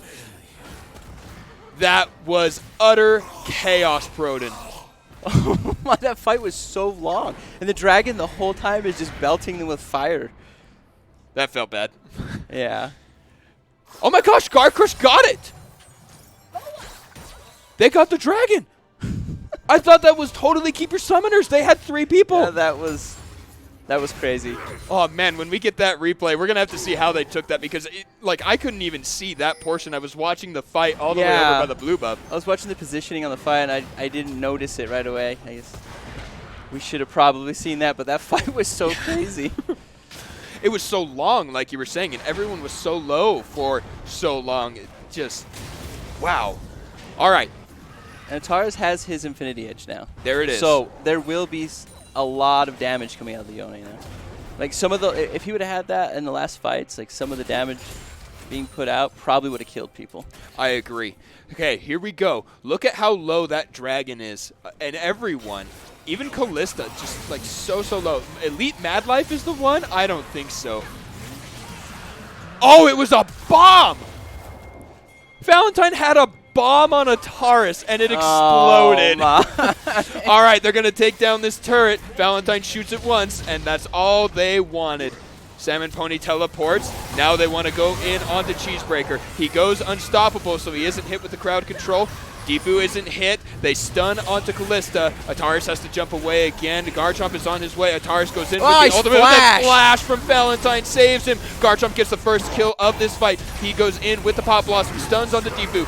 Black Shield was just a little bit late. Salmon Pony goes down on the top side. Deepu goes out with the Zenith Blade onto Cheesebreaker. Spirit Breaker going onto Cheesebreaker. And so many acres. And Barret Breaker has to flash as well. Crunky in the front line with the Black Shield. Can't do a whole lot here. No! Black Shield is down! He gets knocked up, crashed down, and there is another kill. Shutdown gold onto Valentine. Oh, man. This game is now blown wide open. If there's going to be a free Baron, I don't see how they stop this. I mean, Spirit Breaker's the only one that's up. They're definitely not stopping this. No, definitely not. If they don't get to Valentine and stop the rampage of damage he's putting out from the back. I mean, that flash was just beautiful from the Yone. Yeah. That was probably a dead Tristana. I agree. Yeah. But yeah, man, Valentine came to play today. Definitely. Let's watch this once again. I think at this point, once they've taken the turret, why are you here fighting? Like, Atar splits off to try and do a split fight, and I think that was a big mistake. Watch this flash again, like you were calling out. Boom. And he just, it was so close. I mean, look at Valentine's health this whole fight. Like, did he take more than maybe a glancing blow? No, I don't think he did. And it's so scary when Valentine is up and running on this Tristana. Like, yes, you have your items on your other carries, but look at this timing. Crunky stepped too far. Once you know Black Shield is going to go away, you cannot walk towards somewhere blind. All right, so huge fight going to Garcrush that puts them pretty handily in the lead. They were able to pick up the Baron. They're 6,000 gold up, 11 kills, and they're on soul point. There's only about a minute left until that dragon spawns. Oh, there we go. And they're pushing now with their Baron buff. They're using everything to their advantage here. Going into the mid lane. I think we see a dive here, honestly. Defu is pretty far behind. And the turret's gone, actually, because Tristana things. You have to let that go. Oh, they want to fight. Callista is in. Cheesebreaker's in. Crunky is in the stopwatch. Salmon Pony pulls Valentine into the death realm. That one's going to be super close. Valentine will pick up the kill. And that's a 1-for-0 here. Baron buff is still a lot available. I think Salmon Pony might have saved Tristana's life. You think so? Yeah, because Leona was about to land CC on her. Oh my gosh. It feels so bad. Unless I saw it wrong, but that's what it looked like to me. Jarvan ult, I'm helping, right? It's the same meme with so many ultimates, and it just costs them the Dragon Soul. And I think Crunky's ultimate would have got her too. That's what it looked like from what I could tell, but yeah, it might have been a misplayed ultimate there. And that is Dragon Soul. Yeah, Cheesebreaker's going right in. Crunky's super low. No flash on Valentine yet, but he sure has damage. There's a root down. Ataris will be the next one. Valentine gets the extra jump and just immediately explodes Crunky.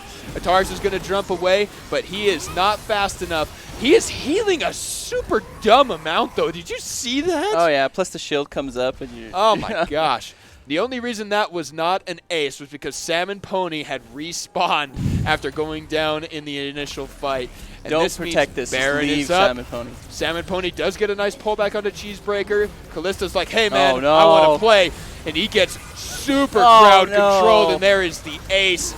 And Garcrush 2, twice in a row, have taken a pretty even game and just run away with it. Do we see the defense here out of Keep Your Summoners? No, I don't think we do, as Spirit Breaker will undoubtedly go down right here. And we are plagued with our spectator bug. Yeah. At least we know the game ended at that point in time. That is true. So. That is very true. Spectator bug notwithstanding, another beautiful game out of both these teams, but a second victory in a row for Garcrush 2. Yeah, I thought it would probably go 1-1. Mm-hmm. I didn't think we'd go 2-0 game point or match point. Yeah. So.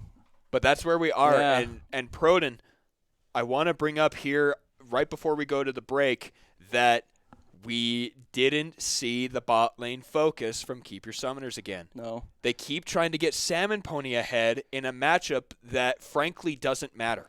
Yeah, he's fine. He can just farm it out and get strong, and he'll be fine. I mean, that ultimate's going to be useful. I mean, he couldn't really take Tristana on, but I think if you're gonna fight Tristana, you got to do it at the right time, like maybe early. But it's so hard. Like maybe just stop the Hecarim engage with your ultimate, you know, because then your team can still kite back and not be CC'd. But it's hard in the moment to pick your targets. For sure. You're like, I need to get this person. I need, so. Well, the moment for that has passed, and we will need one more moment as we get ready for game number 3 after a break.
Welcome back, everybody. This is going to be game number 3 between Keep Your Summoners and Garcrush 2. We've already seen a quick 2-0 out of Garcrush. Proden, will we get a sweep? I hope not. I thought, like I said, I was thinking we go like 1-1, maybe get a 5, maybe go to 4. I'll be surprised if we get a sweep and Keep Your Summoners can't get at least one win. It's just surprising to see them just lose back-to-back games like that. So. Yeah, especially since when we look back to the regular season, they lost 1 game. And now they have literally tripled their losses today. So hopefully they talked it out and figured out what they need to fix and kind of get towards that. Maybe they need to go to a different comp. Maybe no more Samira. Maybe no Leona. I don't know. Maybe different something somewhere. I don't know. But what I want to see is a different priority in their ganks. Because we've seen multiple times that Crunky will go up top and help Salmon Pony when he's in a lane matchup that has no huge bearing on the team fights later. When you could be using your time to get a Taurus ahead. You know, he was on that Vladimir already looking really scary. And on the Yone. Both of those are wonderful options to gank. Maybe there wasn't an opportunity. Yeah. I don't know. But then go bot lane. They're pushing back and forth. They're definitely focusing that bot lane and definitely pushing it behind. They do not want Spirit Breaker to be able to do anything that he wants to do in the game. They're definitely making sure that happens. So, I mean, even if you're not getting kills and for the bot lane, you need to make sure you're there to stop the ganks, to counter them. At least. So, because they're just like 3v2ing that lane so far. So we've talked about Crunky and Cheesebreaker now in terms of jungle. Let's talk about Valentine. Because both games, he has been pretty scary. Oh, yeah. He's taking those leads and push them as far as they'll go that he gets. He's taking all the pressure relief and pressure put onto them and using every bit of it. I mean, sidestepping abilities, flashing at the perfect time. I mean, that one fight, he took no damage that I could see and just sat there and auto-attacked everyone. He's playing really well. I agree. And so do they do Keep Your Summoners need to shift their ban priorities? They took away the Xayah and put 4 bans onto Garchomp, who also remains effective. Yeah. So I would look at how far he was behind on CS and got those huge ultimates, those roots. I mean, I don't like I said. If he has a champion that, or not champion, if he has a champion that has CC, he's good. Whatever. Yeah, I can do my job. Yeah, and I think that's a mindset that Garcrush in general have. Right? They haven't touched Kallista's lane this whole the last 2 games. Yeah. They just didn't on go weak up side there. and Cheesebreaker never passed the Scuttle Crab. Like he just didn't. He doesn't need to because that's not where the priority is.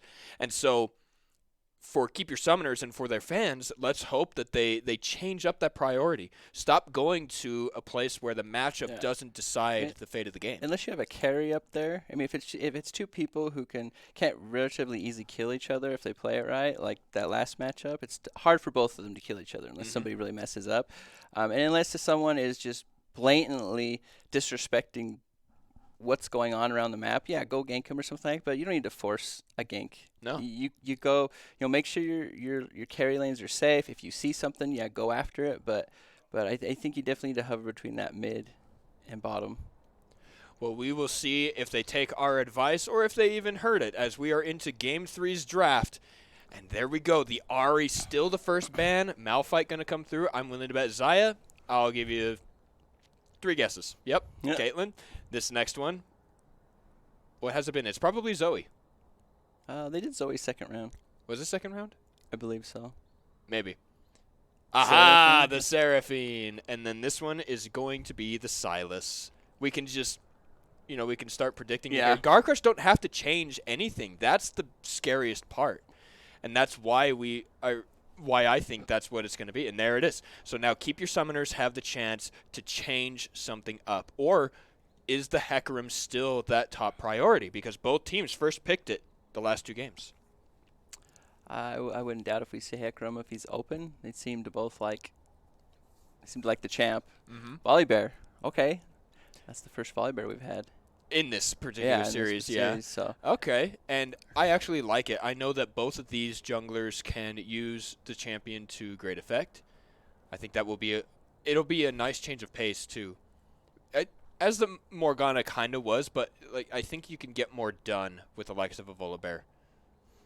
Yeah, really good at turret diving, doing an engage, his CC, his good sustain in the jungle, good AoE clear, so he can clear pretty well. There's a Hecarim, after first pick there. I mean, Volibear could be flexed to top. True.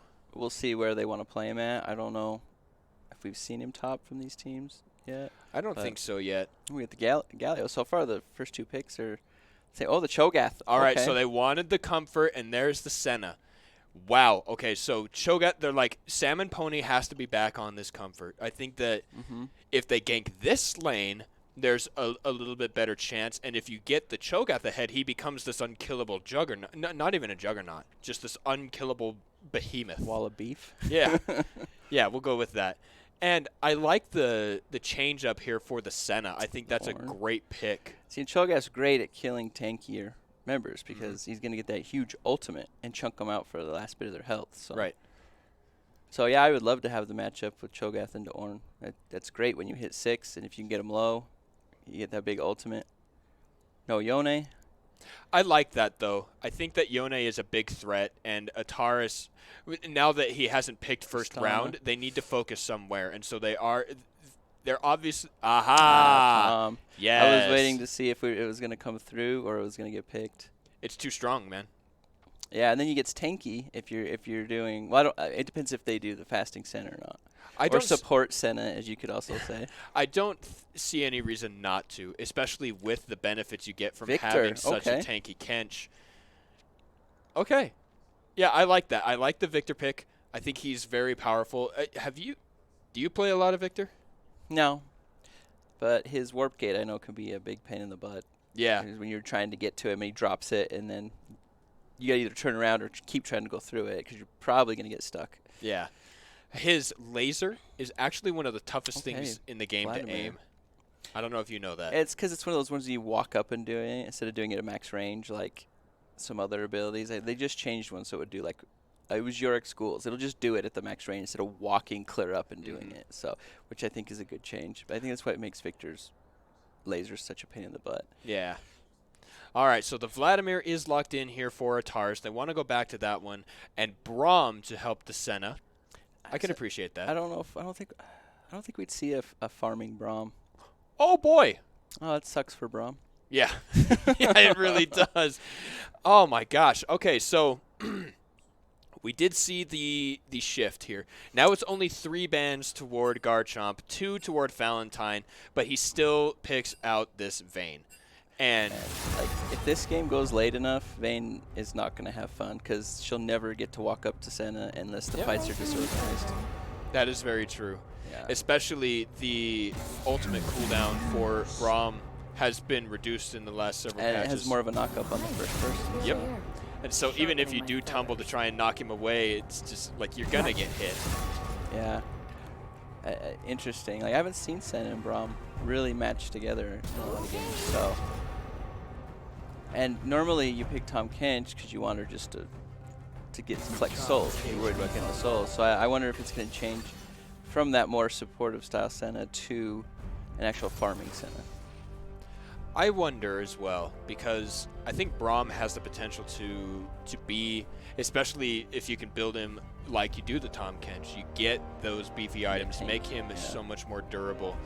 Then your Senna fasting still gets enough gold, still deals enough damage. Like, that just seems like the better plan to me. All right, going through here on the possibly last champion select, Broden.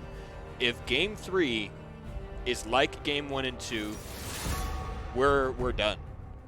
So keep your summoners found the magic button and press it. We shall see. We have Cho'Gath back in, and how much. Salmon Pony likes the Cho'Gath. That is true. Very, very big comfort pick. And so that's what's so interesting is when you get into these scenarios where you have to pick a priority over a comfort, it makes things weird. Yeah. I mean, they have the perfect ADC to go through Cho'Gath, though. It doesn't matter how tanky he gets. I mean, he's going to die fairly quickly if Vayne gets to sit and auto-attack him later in the game. So. Well, especially if you... I want to say you go Kraken Slayer with the Vayne. It's just so you get more strong. attack speed. You get the extra 2 damage. It's just made for her. And then immediately after, or not immediately, but after that, you start talking about Lord Dominic's regard.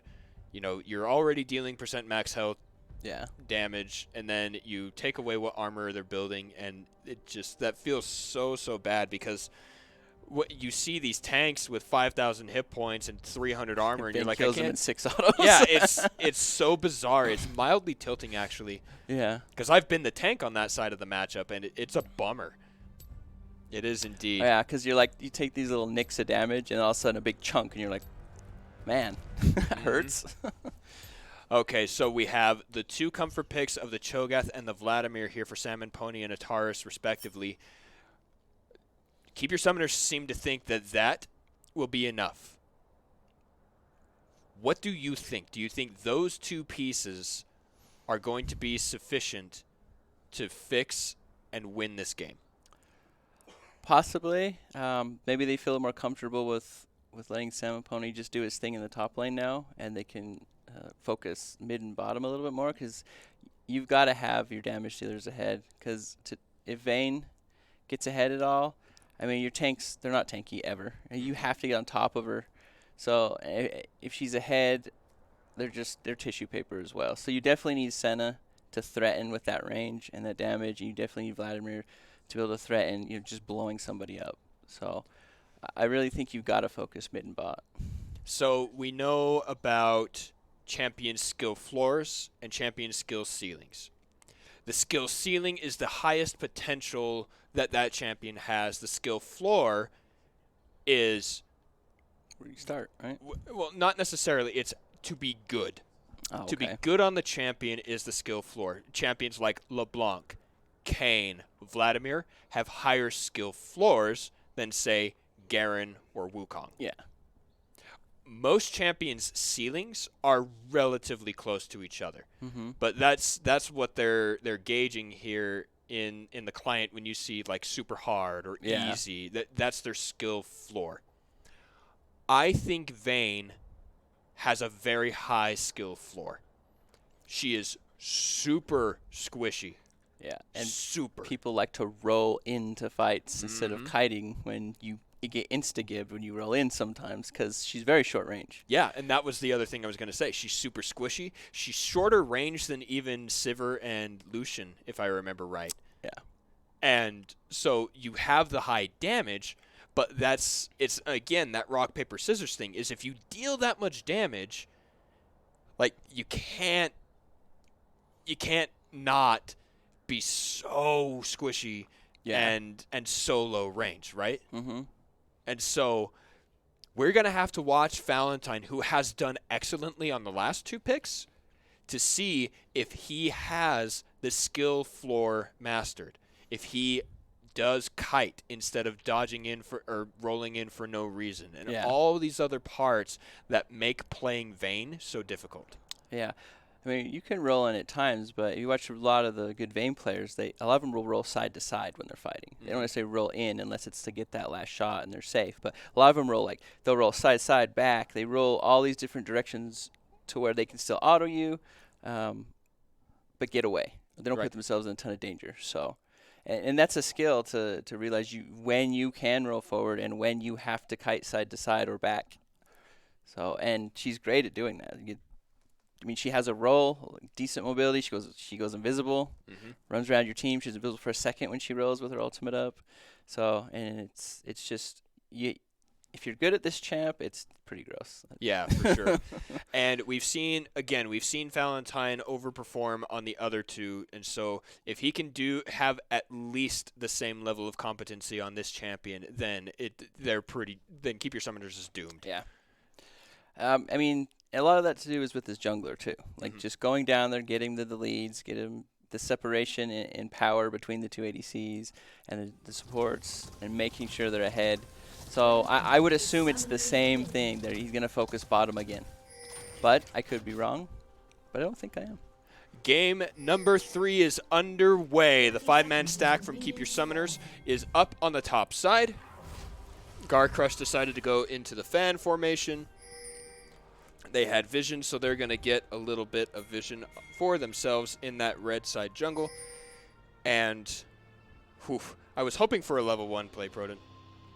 Yeah, we got used to him for a moment there. And Well, I think that level 1s should be determined on the strength of your champions. If you look at level 1 from Garcrush, it's meh, really. But Braum is one of the most powerful level 1 champions. His passive is bananas. he can stack it on everyone. Exactly. He just autos them. Yeah. So yeah, you don't really invade against Brahms. It's usually not good unless you got a comp that can deal with it. Ooh, look at this. Crunky starts with a sweeper, so he wants to make sure that Garcrush don't necessarily know where he's going. The problem is, not only is there ward away from where he swept, it also spotted a Taurus down there. So they know that they were sweeping. They were ready. Garcrush have a great little piece of information about where Crunky is going to be starting. Yeah, so that'll probably mean that the bot lane's going to probably try to keep the wave even or let it push in a little bit so they can't get ganked as easily. What it looks like it is kind of sitting in the middle there. So which of these two bot lanes pushes? Because, we talked about Sivir, we've talked about the combos. Oh, well, I guess it's whichever team hits level 2 first. Defu is going to take a lot of damage. Elite Madlife almost gets stunned, as does Valentine. There it is. That is the stun from the concussive blows. A lot of damage down onto Valentine. Oh, he rolled forward. No. One flash auto. Exhaust is down, but he still gets first blood with the silver bolts. I don't know if that's worth. Like, you're a Vayne, and you just flashed at level 2. Oh, I don't know if that's worth. I mean, you traded kills, but Senna scales really well, too. It's not like you just totally get outscaled. You know what I mean? Like, her range and damage just doesn't stop. I guess we'll have to see if it's worth. If he ends up winning the lane and getting, and doing what he wants to do, worth. If not, then and he gets punished for using that flash, that's probably what turned it right there. So I think that what item you buy is actually a big part of First Blood's and calling worth. Because if we take a look, he didn't just get the dagger, which is really important to the core build. He grabbed those boots. Oh, Cheesebreaker's here. And they're going on to Sam and Pony, trying to deal the damage they can. And Cheesebreaker picks up that kill. And I like this pivot from Garcrush. Well, yeah, and there's no reason to go bottom. Your ADC just died. So you can go top now. You're free to go somewhere else. Yeah, I like how the change in priority happened right there when there was nothing bottom. I think in addition to that, they Keep Your Summoners shifted their entire draft plan to get Sam and Pony this Cho'Gath, right? They sacrificed their mid lane. They sacrificed their support pick. All of these things that you normally see early in the draft was for the solo blind top lane. And so you go and you stop that, because comfort is a big deal, like we've already spoken about. Yeah, for sure. Yeah, the CS lead is building up on the bottom side. He's going to get some of this back when it pushes in. But they did have it kind of somewhat frozen there for a little bit after the death, so ended up losing a few of the CS. Yeah, but again, it's scaling, right? I think so. There are two types of scaling in League of Legends. You have item scaling and level scaling. I think Vayne is an item scaling champion. Oh, yeah. Whereas Senna is not, because no matter what item she has, but we'll talk about that in a second. Cheesebreaker is knocked back. Teleport is coming out from Sam and Pony. Valentine will pick up that kill. Sam and Pony is here. In comes Callista as well. And just this bot lane is always the answer in this series, Broden. Yeah, just the fighting down here, non-stop almost. I mean, of course it stops, but it seems like if you look away, you're going to miss something. Yeah, and we don't want to miss anything. This Drake is going to be next. Garcrush have really shown, again, that expertise with moving from a play to another play. It's not just go get a kill. It's not just burn some teleports. It's get it for the kill and then help secure the dragon. And I really like how they stopped Brahm's jump back. Is it stand aside, I believe is what it's called, when he jumps back? Stand behind me, yeah. So he jumps back, and they stopped it in the middle of it and CC'd him, and were able to get that kill. Or he would have gotten away. But that's 2 kills on the Vayne now, so maybe that flash was worth. There you go. I was going to say that a part of that is what you buy with your items, right? He got the boots so that without the flash, he has a little bit more mobility. He has that movement speed and the ability to dodge. So, yeah, because if he didn't have those kills, I mean, he'd be so far behind right now. Yeah. 20 CS, 5th, or can I math right now? 15. So I was the one doing the math earlier when I was saying so many kills a minute and all this stuff, but Garchomp's in some huge trouble here. He's going to flash, but he throws down his spells. Wow. Atar's just a tad too far away. And this is what you were talking about when Crunky was playing on the Hecarim, is he would engage just outside of his teammate's ability to follow him. Yeah. I mean, they did get the flash, so he's going to have to play really safe now. So, I mean, you can definitely come by and do another drive-by gank and probably get something out of it if the lane pushes up. Victor is, he isn't exactly mobile, and he still was caught even though he put the gate down. He still got the stun on him. Yeah. So, next gank up on top side. Again, I think this is really wise.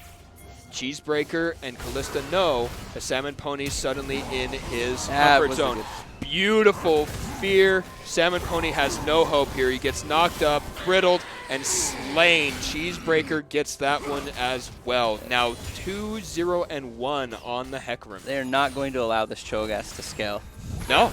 I mean, he's doing really well despite being ganked twice and dying twice. He's still got the CS lead, but they definitely do not want him to get any more. Slow him down the best they can.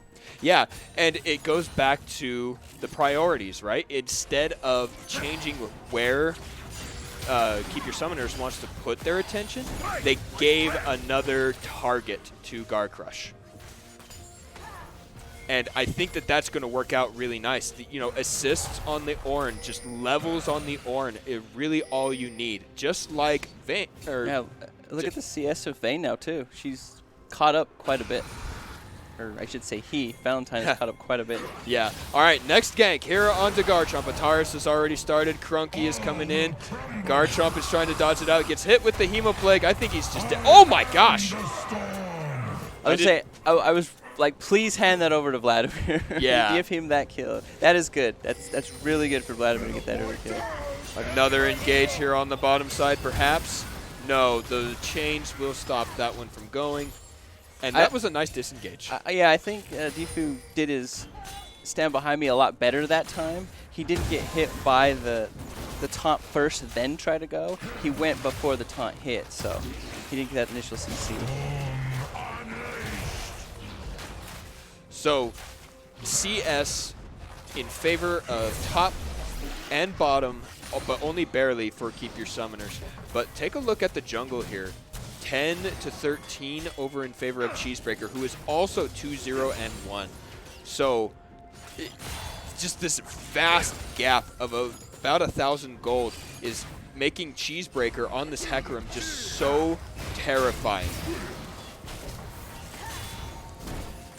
I liked the play there. Defu already having up his Unbreakable, jumping like you were saying earlier. I really like, actually, Senna with Braum because her Q procs the passive for Braum. So that's really nice that you can get 2 stacks so fast. That's true. So you can stack all 4 exceptionally quickly. Yeah. If you're right there and you bushwhack someone, right? You do. Both of you auto at the same time, making sure that Brahms lands first, and then immediately throw your Qs, and you get all 4. I think Lucian's probably the only one who can stack it faster, just because of his passive with the double shot. Yeah, I would agree. Gangplank might be able to if his Q also counts. Probably, but it can't spam it. It's not quite. You hit it and then you would have to walk up an auto and wait for it to cool down. Well, that's what I mean. Is if Yeah. if you're just standing there in a brush, Yeah. then you can. But this might. They're pushing up pretty forward. Cheesebreaker's here. They have to watch out. Ataris is there as well. Valentine uses the heal. He dodges out. Ataris gets the first kill. That's a teleport in from Callista as well. Spirit Breaker flashes away. Will make it out. Valentine on the backside trying to do what he can. Also with his team dying around him. Crunky gets the stun down. Garchomp is here. He has damage. He's Victor. But that was a big fight in favor of Keep Your Summoners. Oh, Oh. They're still Just a going fight. at it here. All right, I don't, Salmon Pony.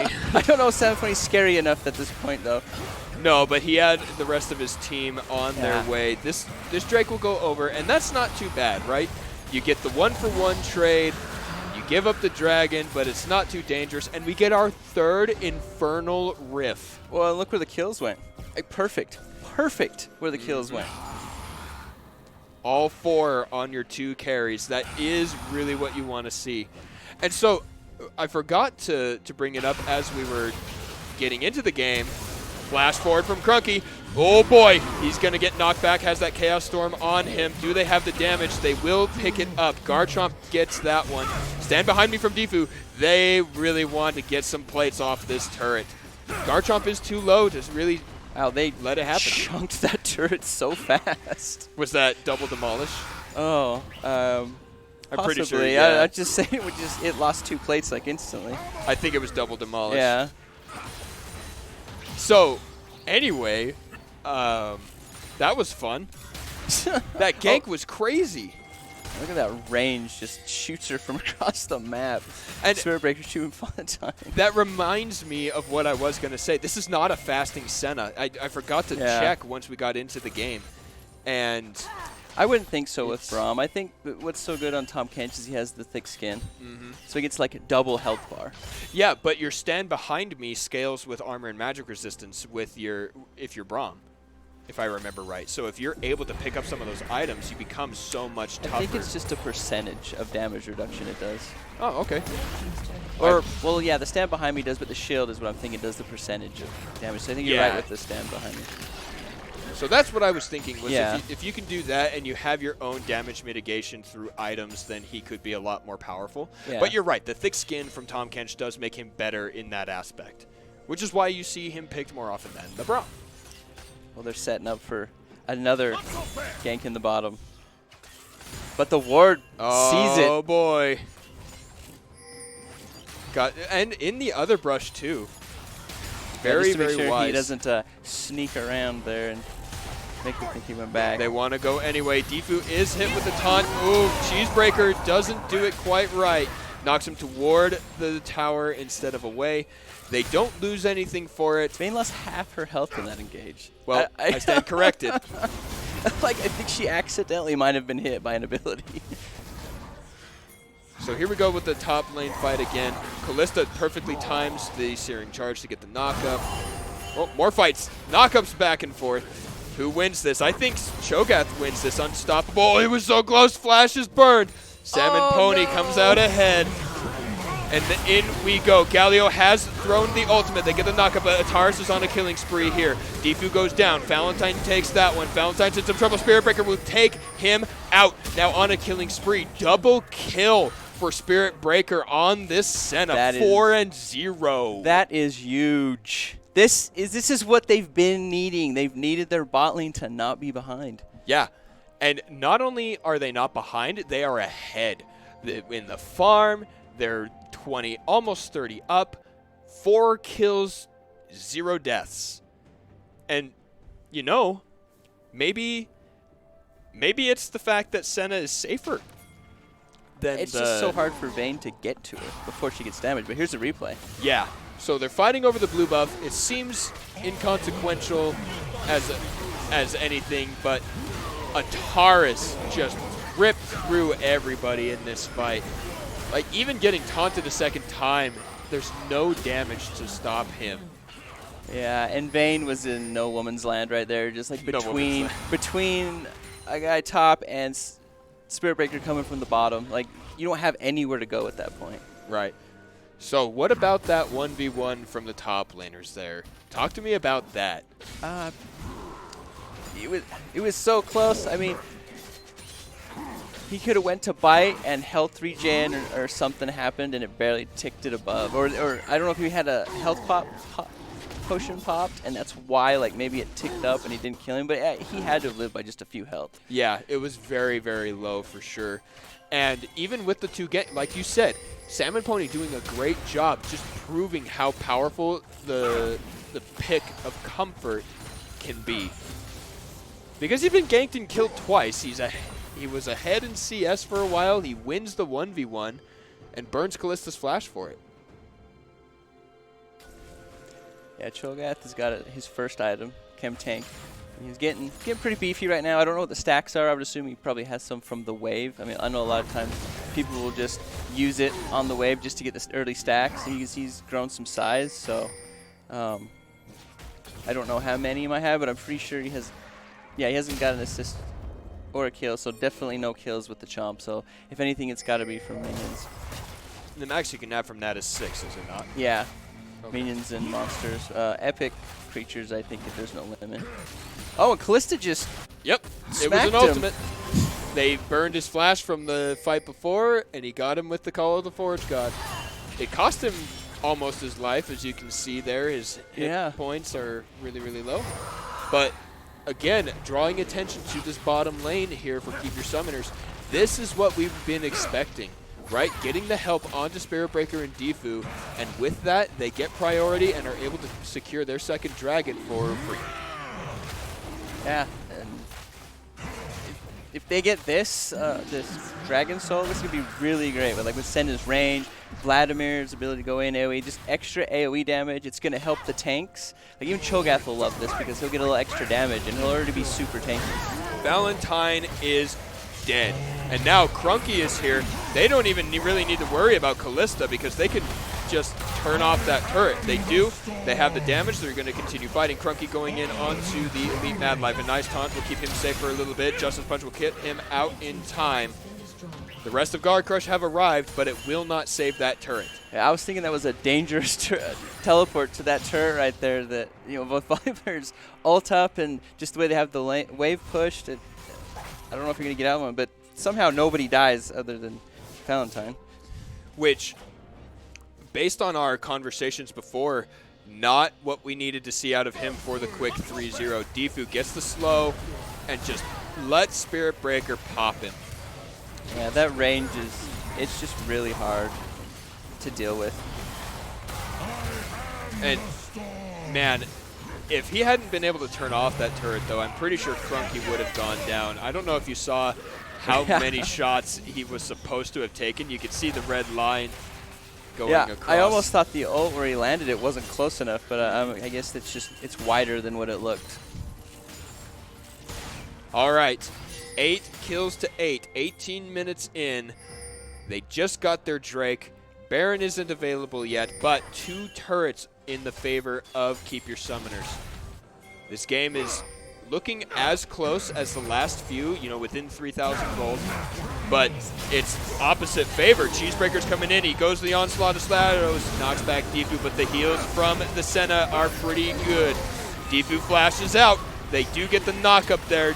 Crunky will be the second casualty here as the Vayne finds her target. And now Cho'Gath, Salmon Pony, is dead. Flash forward. Ataris will get that one. Ataris is on a rampage, and all he does is really stop their possibility of going for the Baron. Yeah, none of the shutdown gold was transferred. Carries are still alive. I mean, it could have been worse. You could have lost both your carries. All that shutdown gold could have went to the other team. They fought that really well. They caught him when they were split up, so they couldn't fight as a group.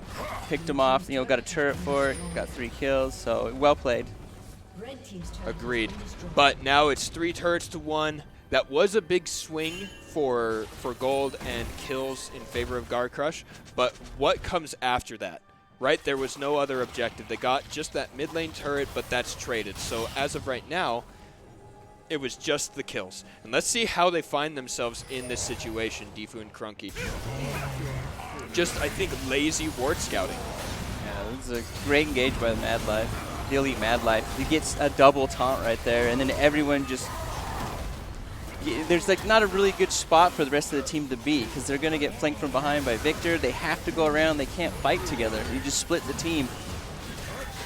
So, I want to know your thoughts on Ataris burning his flash there. Never mind, because apparently it was worth it if they're going to get the Baron for it. They don't even know, yeah, do they? No, they can't, because Cheesebreaker is just farming up on that. That now they know. Okay, they know. They have the vision. It was temporarily there. Now they have their true vision. Yeah, I don't think it matters. Cheesebreaker's going in. It doesn't. He was ready to pick that up. That was an early Cho'Gath ult. It got it down to 300 when Cho'Gath ulted. Yeah, that's scary. Valentine is hit with Ataris' ultimate. Cheesebreaker might go down here, as will Garcrush. No, he's still alive. Ataris doesn't have his pool now. He's going to die. Valentine's going in on him. The team fight up on the top side as well. Kalista has drawn away the rest of Keep Your Summoners. And as of right now, on our screens, it is 1-0, probably 2-1 in favor of Keep Your Summoners. This is, wow. That fight came out of nowhere. But let's watch here from the Baron again. You pointed out the chomp, or the feast, was just a little bit early. Yeah, chomped it down to 300 health. All right, now watch Ataris. He doesn't have his flash because of the last play. But Valentine stepped just a little too far forward. And now watch right here. Boom, knocked back underneath the turret. One more shot. Vayne is on her way. Garchomp, and and he gets the trade. The trade is important, so it's a 2-1.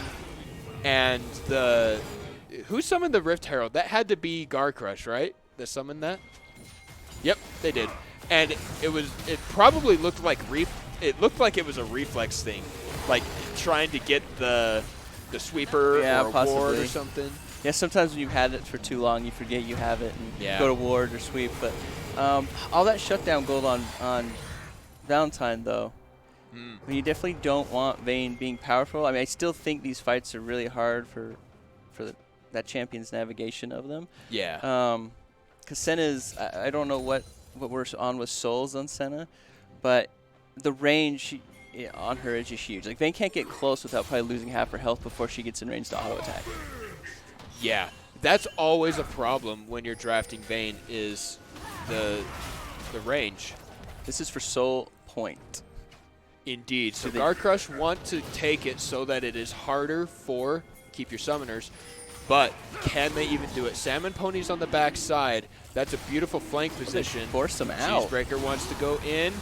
He has his smite. He has his ultimate. He goes in, and it is not taken by Garcrush. Keep Your Summoners will pick it up. The fight is going their way as well. It's a 1-for-1 right now. Ataris will get the kill onto Cheesebreaker. Garchomp on the backside will go down. That's a double kill for Ataris. Taunt on the front side. Valentine jumps in and gets stunned. And it was closer than it looked to begin. But looking at what champions are left, that is Keep Your Summoners favored still. Mad Life gets stopped. Kalista gets stopped. And will this be the ace? It is. And Keep Your Summoners secure the Drake. They're on soul point, and they get the ace while they're still wearing Baron. Well, and the healing from Spirit Breaker really helped with that fight. Like, a lot of them were chunked, and Valentine was going in to get those last low hits, but you saw the healing come across the team, and that really made it to where you couldn't just finish anyone off, which could change the fight. Next stop, Grievous Wounds for Garcrush 2. And next stop, supposed victory for Keep Your Summoners. They're looking really, really strong here. Damage coming down onto Cheesebreaker. He almost makes it out, but he will die. Valentine actually chunking Crunky really low. Yeah, I mean, they stopped the turret take, so I guess it's worth. But I don't know, handing over another kill that easy is going to be worth at this point in time in the game. You're already so far behind. Just to give more gold. And you can have such a hard time getting through this team. I mean, Cho'Gath, Volibear, Vayne still has to chop through them to get in there. Like you can't just walk up to the back line. I mean, Vladimir will probably come to you, but I don't think you want Vladimir next to you. No. With a full rotation. No, definitely not. So, Keep Your Summoners are showing some spunk, showing some life after losing the first 2 games. Not overly soundly, right? We've talked about how close they were, and this one is still pretty close. The ballooning of the gold lead is up to about 5,000. They're 4 kills up, and it's looking really good for them. I wonder if they'll be able to keep it up, because Ataris has died twice now, but Spirit Breaker is still deathless in this game. Yeah, using that range really well and just pumping out DPS from behind his front line. Fine. I mean, there's still some easy gold for Garchomp to get. There's a top tower and the bottom tower if they can just manage to get it. But I don't even know if you can split up right now as a team. I mean, you've got to be really careful because they can just hard engage on you if you do have some of your team not with you. With Senna's range and her ultimate and the ability for Crunky to dive in, you have to play your spacing really, really well. Another turret will probably go the way of Keep Your Summoners. Cheesebreaker and Elite Mad Life have shown up. They want to try and stop it. It's not enough, but they're mostly just, bodyguarding for Valentine, making sure that Valentine can get there without any issues. Yeah, and I don't think Garchomp can clear the waves effectively at this moment where they're at to just stall the game out effectively enough. They have better wave clear with Victor, but he's only on 1 item right now.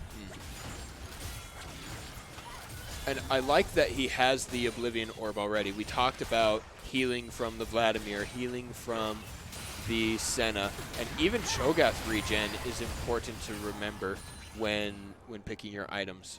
Yeah, I'm pretty sure they just stole the red buff too. They did. They don't want him to have anything. No, and Strangle holding every single lead, that's really important if you, especially at this higher level of play, where it's not just about are you better than your opponent, it's how much better.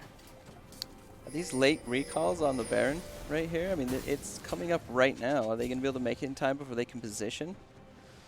I'm not quite sure. I think they're gonna go for the dragon. Well, they have to fight at one of them. Well, Keep Your Summoners doesn't. They can choose which one they want. Yeah. But you definitely don't want to give up either of them though. If you're Garchomp, you don't want them to have Dragon Soul or that. You have to fight them wherever they go. You can't just choose to give them one or the other. They need to be real careful here. Valentine looked to be in the front side. They dodge out the first crowd control, but then the second one hits. Gone. Salmon Pony gets feasted, and that's a big deal because look at the damage Valentine took. He got hit by a Senna Q, I think. And that's it. That's sole point for Keep Your Summoners. No way to go in and change that. So now they need to be ready to fight at the Baron. I was I don't know if you want to start creating that right there. But Deepu gets stunned, takes a lot of damage as well. Crunky on the backside wanting to flank. Nice spear, knock up there from Callista. Damage from Valentine. We talked about how much he took. Ataris goes in, but Spirit Breaker goes on a rampage, and the damage is too much. Keep Your Summoners get yet another ace, minus the Elite Mad Life. Yeah, but it's close enough. It's just so hard to deal with this team. They can't get through the front line fast enough at this point in time to even threaten the back, to threaten Spirit Breaker, right? I mean, Alteris is going to dive in the back and try to get you, but you can't stop Spirit Breaker from shooting at you. You can't get to him. Yeah, that extra range, like you were talking about, has been pivotal. And did you see Cho'Gath grow? That was a really big amount of grow on that one. And Keep Your Summoners taking their second Baron of the game. We're less than 30 minutes in here, and I don't know how much longer this one is going to last, Broden. Yeah, both the carries on Keep Your Summoners are on 3.5 items. Oh, and we just got a 10. We got the book, the Magi's. So he's going to be really fast. Look at the items he has, the mobility and speed. He's going to move the cooldown reduction. He's a scary Vladimir. I think most Vladimirs are scary, especially when they're, let's see, level 16. Yeah. And so this is the first real challenge that Garcrush has faced in this series. This one looks to be quite favored for Keep Your Summoners. And do they have it in them to make it count? Can Keep Your Summoners close this one out? Well, Vayne does have the upgraded item from Ornn. I don't know how much of a difference that's going to make in the next fight, because I still don't think she can punch through the front line fast enough now. Or yet, I should say. Because she kind of has to. Like, that's the only way they're really winning these fights is you kill the tank real quick.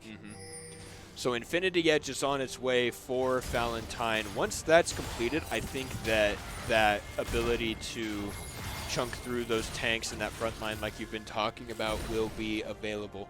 But until then, extra safe play, and it's the protect the queen comp essentially, right? You just got to make sure that Vayne stays alive. Yeah, and then let Victor do some poking, try to soften the targets up before the fight initiates, so it's a little bit quicker for Vayne to punch through them. Here comes the Baron up, engage, sorry, turret push. Siege. That was the word I was looking for, the siege. The Baron siege down there on the bottom side. Garcrush have to pick. Do they save the turret? I think you gotta try. Now with the Unbreakable down, can we see Callista set up the great Call of the Forge God engage? Zooming out, the fight is not gonna happen. Keep Your Summoners, just get that free inhibitor. And then if you're going to fight, you all have to be on the same page, because you're going to have to focus the same targets and get it out of the way. Like, or just peel back and hopefully Vayne can do enough damage. But, like, there's not really a good opening to engage at the moment. Look at the chunk that Callista just took. Here we go, Callista knows. Ooh, Ataris goes into the stopwatch. He's knocked in and out, and Crunky is on the backside onto Garchomp. Ataris on a killing spree. This is it, as the last member of Garcrush 2 falls. 28-14 at 31 minutes means Keep Your Summoners will come out ahead and make this a 2-1 series. They had to do something there. Like, there's no choice. You're going to just slowly lose, or you might as well try something and just get it over with, right? Yeah. Maybe you get something, maybe you don't. Right, and I like the thought process there. And I like that Keep Your Summoners made the change. Apparently the Cho'Gath on this Salmon Pony guy is that big of a deal. Because, was it the only reason? Definitely not. Ataris and Spirit Breaker really showing up in this game, but the fact that Crunky wasn't worried about Salmon Pony again. He did what Cheesebreaker did the other two games. Just left him alone. And I like that he just scales up, doesn't care, he gets ganked a bunch, dies a few times. He still becomes a giant meatball and runs at you that you have to, like, pay attention to. And you can't let him get to you, because as he's pushing forward, they're chunking your front line, and then he just ults one of them, or your squishy, your front line. It doesn't matter at that point. You just lose if you can do that. For sure. All right, everybody, we're going to take another court break. Court break. Short, that works. Quick break. We will be back with game number 4 to see whether Keep Your Summoners will push us to a game 5 or if Garcrush end the series. Don't go too far.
Welcome back, everybody. This is setting up for game number 4 between Keep Your Summoners and Garcrush 2. We are still here on the desk. We are still here with you with these games. I am Benjo Hudre Sorensen, and this is Brock Proden Rubino. Hello.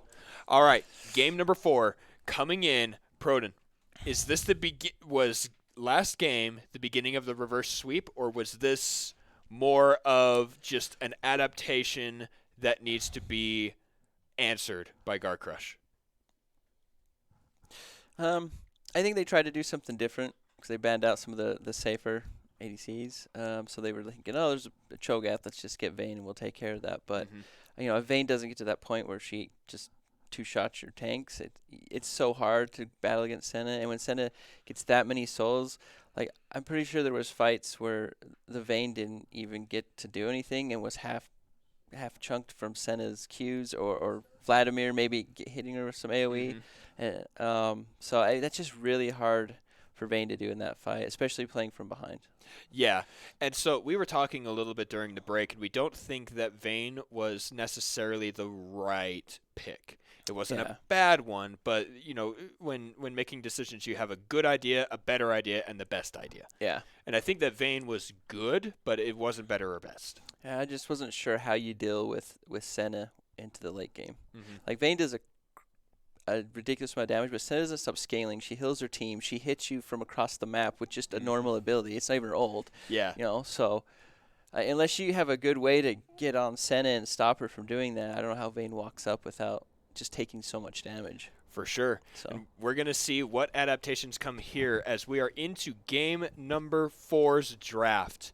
Everything's looking pretty similar. All right, but the Vladimir has to go away. And the Xayah. They're not taking chances with those champions. And the Seraphine again. Yeah.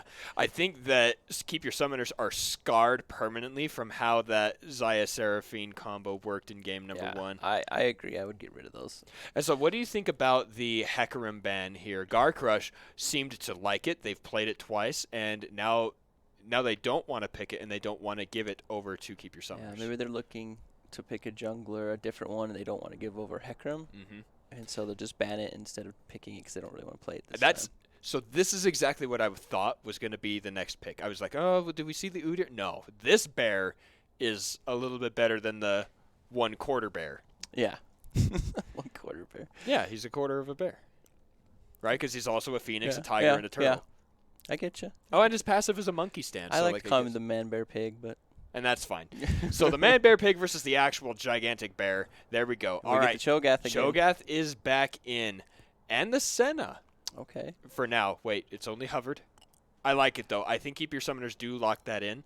That worked so effectively. You can't ban out the Tom Kench this time. So will they pick it if they pick Senna? Oh, interesting. Or do you Morgana. Okay, now, are we going to see the Morgana jungle again? I don't know. I would think so. Because, I don't think Crunky did poorly on it. I think just in that particular draft, it wasn't the right way to play. Yeah. The pick itself, I think, was the problem, not Crunky's ability to pilot it. And Hecarim just seemed to be all over the map at that. Yeah, that's really true.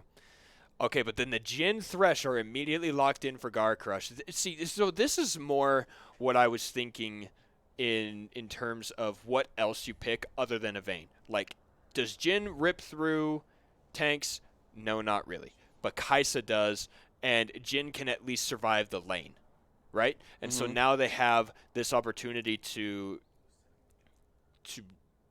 be able to match, right? He has the range to actually match the push and the poke from the Senna.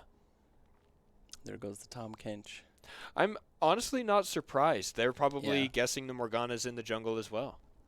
I mean, unless they flex it down to support. I mean, it'd be great into Thresh, of course. True. So, but what are the last 2 bans going to be, though? I mean, we got our mid laners. Mid laners and top, I'm assuming, is... Or not top, excuse me. For Garcrush, we have mid and top. I'm assuming Volibear is going in the jungle. Yeah, I would guess that as well.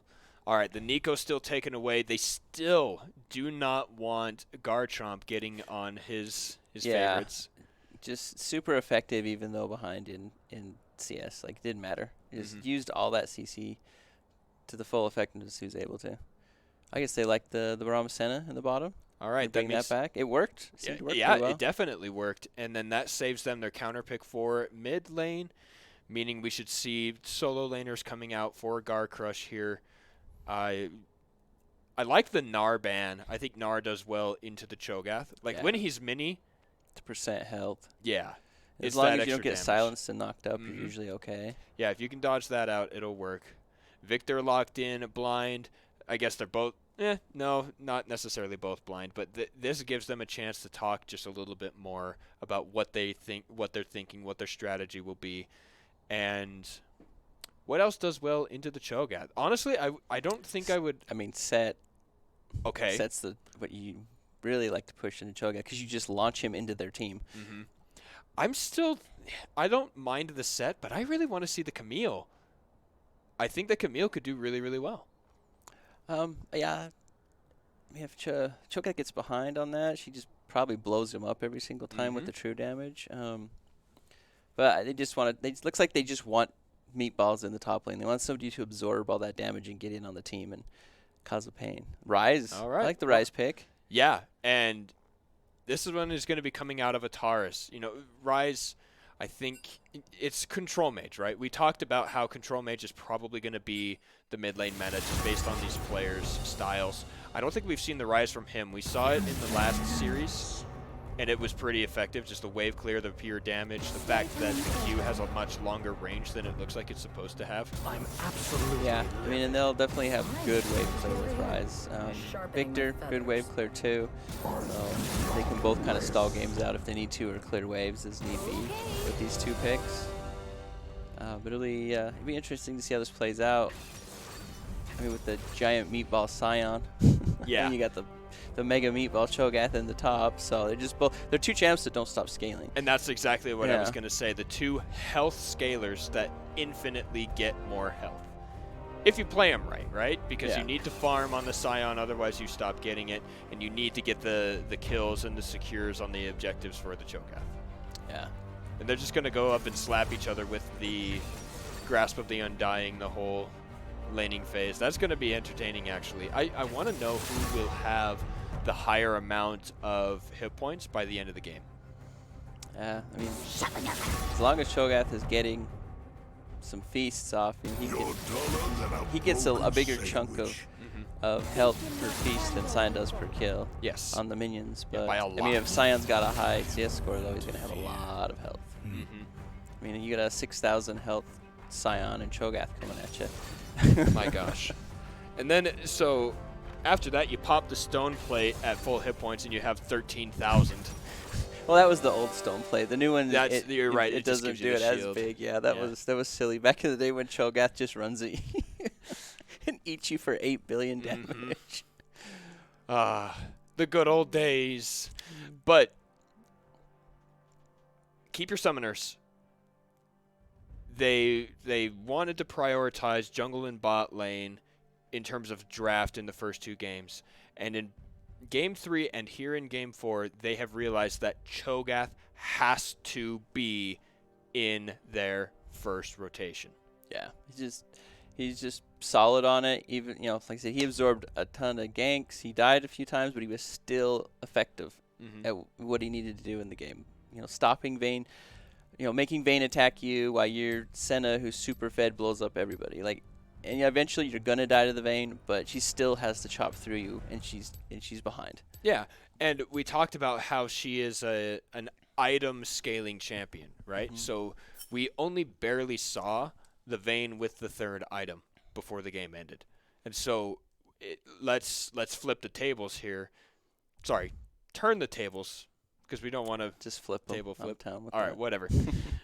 If we rotate it back and we look and pretend that the positions were reversed and that was a 3-item Vayne, then all of that is completely different. Yeah, it starts to change when you start getting up in those items. She starts just mowing down your tanks as though they're squishies, pretty much. So, but it didn't quite get to that point. But this time they'll have the Jhin though, so the range disparity won't be as terrible. Right. I mean, he still doesn't match Senna's range, but at least he can do something from a distance with the ultimate, the W. He can hit a grenade. He has traps to slow people, so he's got a little more utility. And then Thresh is going to be really good in helping getting those engages. If he grabs someone, he can get Jin out of a bad spot. And his burst damage is super high, so if he does get close to someone, he can personally burst them out. You got to play around the reload, of course, really well. So, and then Victor, I think, the Wave Clear, you've got some good burst on him, so it's another good pick. Victor was a little bit behind in the last one for Garchomp, so he couldn't quite do that burst damage you see come out of Victor. So yeah, we'll have to see how this one plays, though, with the Rise in the lane, if who can get advantage. When we saw Rise earlier, I think I counted a total of 2 Realm Warps, those ultimates that Rise has. How many do we see in this game? Do we see fancy flanks with Crunky there? And yeah, you can bring everyone in there, so you can get a really good flank behind, bring the Cho'Gath into the back line with you maybe, chunk some people out, CC them, or just engage from a little bit further. And of course the level 1 Realm Warp is, you might as well just flash it. So yeah, I mean, yeah, it's not really low. Not the same, but it's really short. So we'll see how effective they use the Realm Warps, because it's not a spell that you can just use all the time. You know, you gotta kind of see where you can go, and you don't want to Realm Warp into the middle of their team by yourself, because then you're just dead. So you can use it pretty effectively, but it's also something you can really mess up on as you're trying to flank someone or engage with someone else. So for sure. All right, everybody, we're only 30 seconds away from our spectator delay, or we're only 22 seconds left of spectator delay until we're into loading screen and getting onto Summoner's Rift. So remember to keep up your hype, to send messages in the chat, to scream and cheer out there in the audience at the GameTyrant Esports Gaming Center, which, once again, if you're not there, why aren't you here? Yeah, you've Come been on stuck over. in your house for a year. You should go out somewhere. Come and see all the players. They're playing live in the Gaming Center. All 4 teams here in person. It's a big deal. We got some friends and snacks and drinks and stuff, so make sure and stop by at the very least. There's a couple prizes, too. Yes, that's right. Raffles and prizes. Yeah. So, what prize, or do we see the prize get handed over to Garcrush in this game? Is this the end of the series, or will we go into a game number 5 based on drafting? I mean, it depends because I'm sure they're going to camp that bot lane again. I mean, that's been the story for Garcrush every single game, right? They were a little better about getting away from those ganks and helping with them. So I think if you can you can be safe, because I think Senna seemed to do really well into those ganks with Braum, and you can get help from your jungler, maybe countering. I think you can be okay and let Senna scale up, but if you're getting caught and dying a lot, it's going to be what happened last time, where they just get ahead and you can't deal with it. All right, here we are, game number 4 between Garcrush 2 and Keep Your Summoners. The 5-man stack in the top side grants them a ward just about where the blue buff is, but at the cost of a ward from Garcrush right there. Look at that beautiful little ward.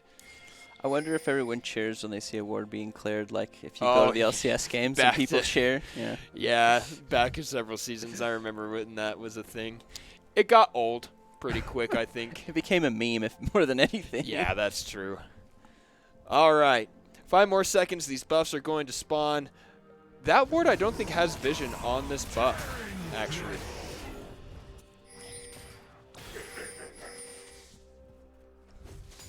Oh, wow. Did they? Okay, so I just saw the ping on Crunky, and it wasn't because they had a ward. It's because they know that no one's on the blue buff. Yeah, so they know he did not start on that bot side. So bot side can play a little more aggressive at this point, because it's going to be, another minute or 2 before I think he's going to get down there. So begins the grasp of the Undying fights. And I'm going to say, both of these top laners have decent wave clear, right? Sion with his E and his Q. His W also has it. And Salmon Pony on the Cho'Gath has multiple ways to, what's that called? AoE. Oof. But who wins this for now? Oh my gosh, the healing coming from those minions is actually incredible. Kalista and Salmon Pony are having a lot more fun up here. Smacking each other back and forth. The big thing to realize is, look at the both farms. hit each other. That was really good. I didn't think that was going to happen. I like the trade. I like it when stuff like that happens too, where you knock each other up. Yeah, but you're mentioning the farm. Yeah, it's a big difference here. Salmon Pony ahead a whole wave, almost 2. And yeah. that's a big deal. Yeah, they're just both trading so much, and Sign's not prioritizing the wave as much as Kalista was, or excuse me, Salmon Pony was. I mean, he is picking up some of them though, so we'll catch up a little bit. But the wave's going to end up pushing out. I believe it crashed into the tower, so it could set up for a gank possibly in the top. Yeah, now it should start pushing out here once the next wave hits. But Salmon Pony just from the passive, look, just healing back up. Yep.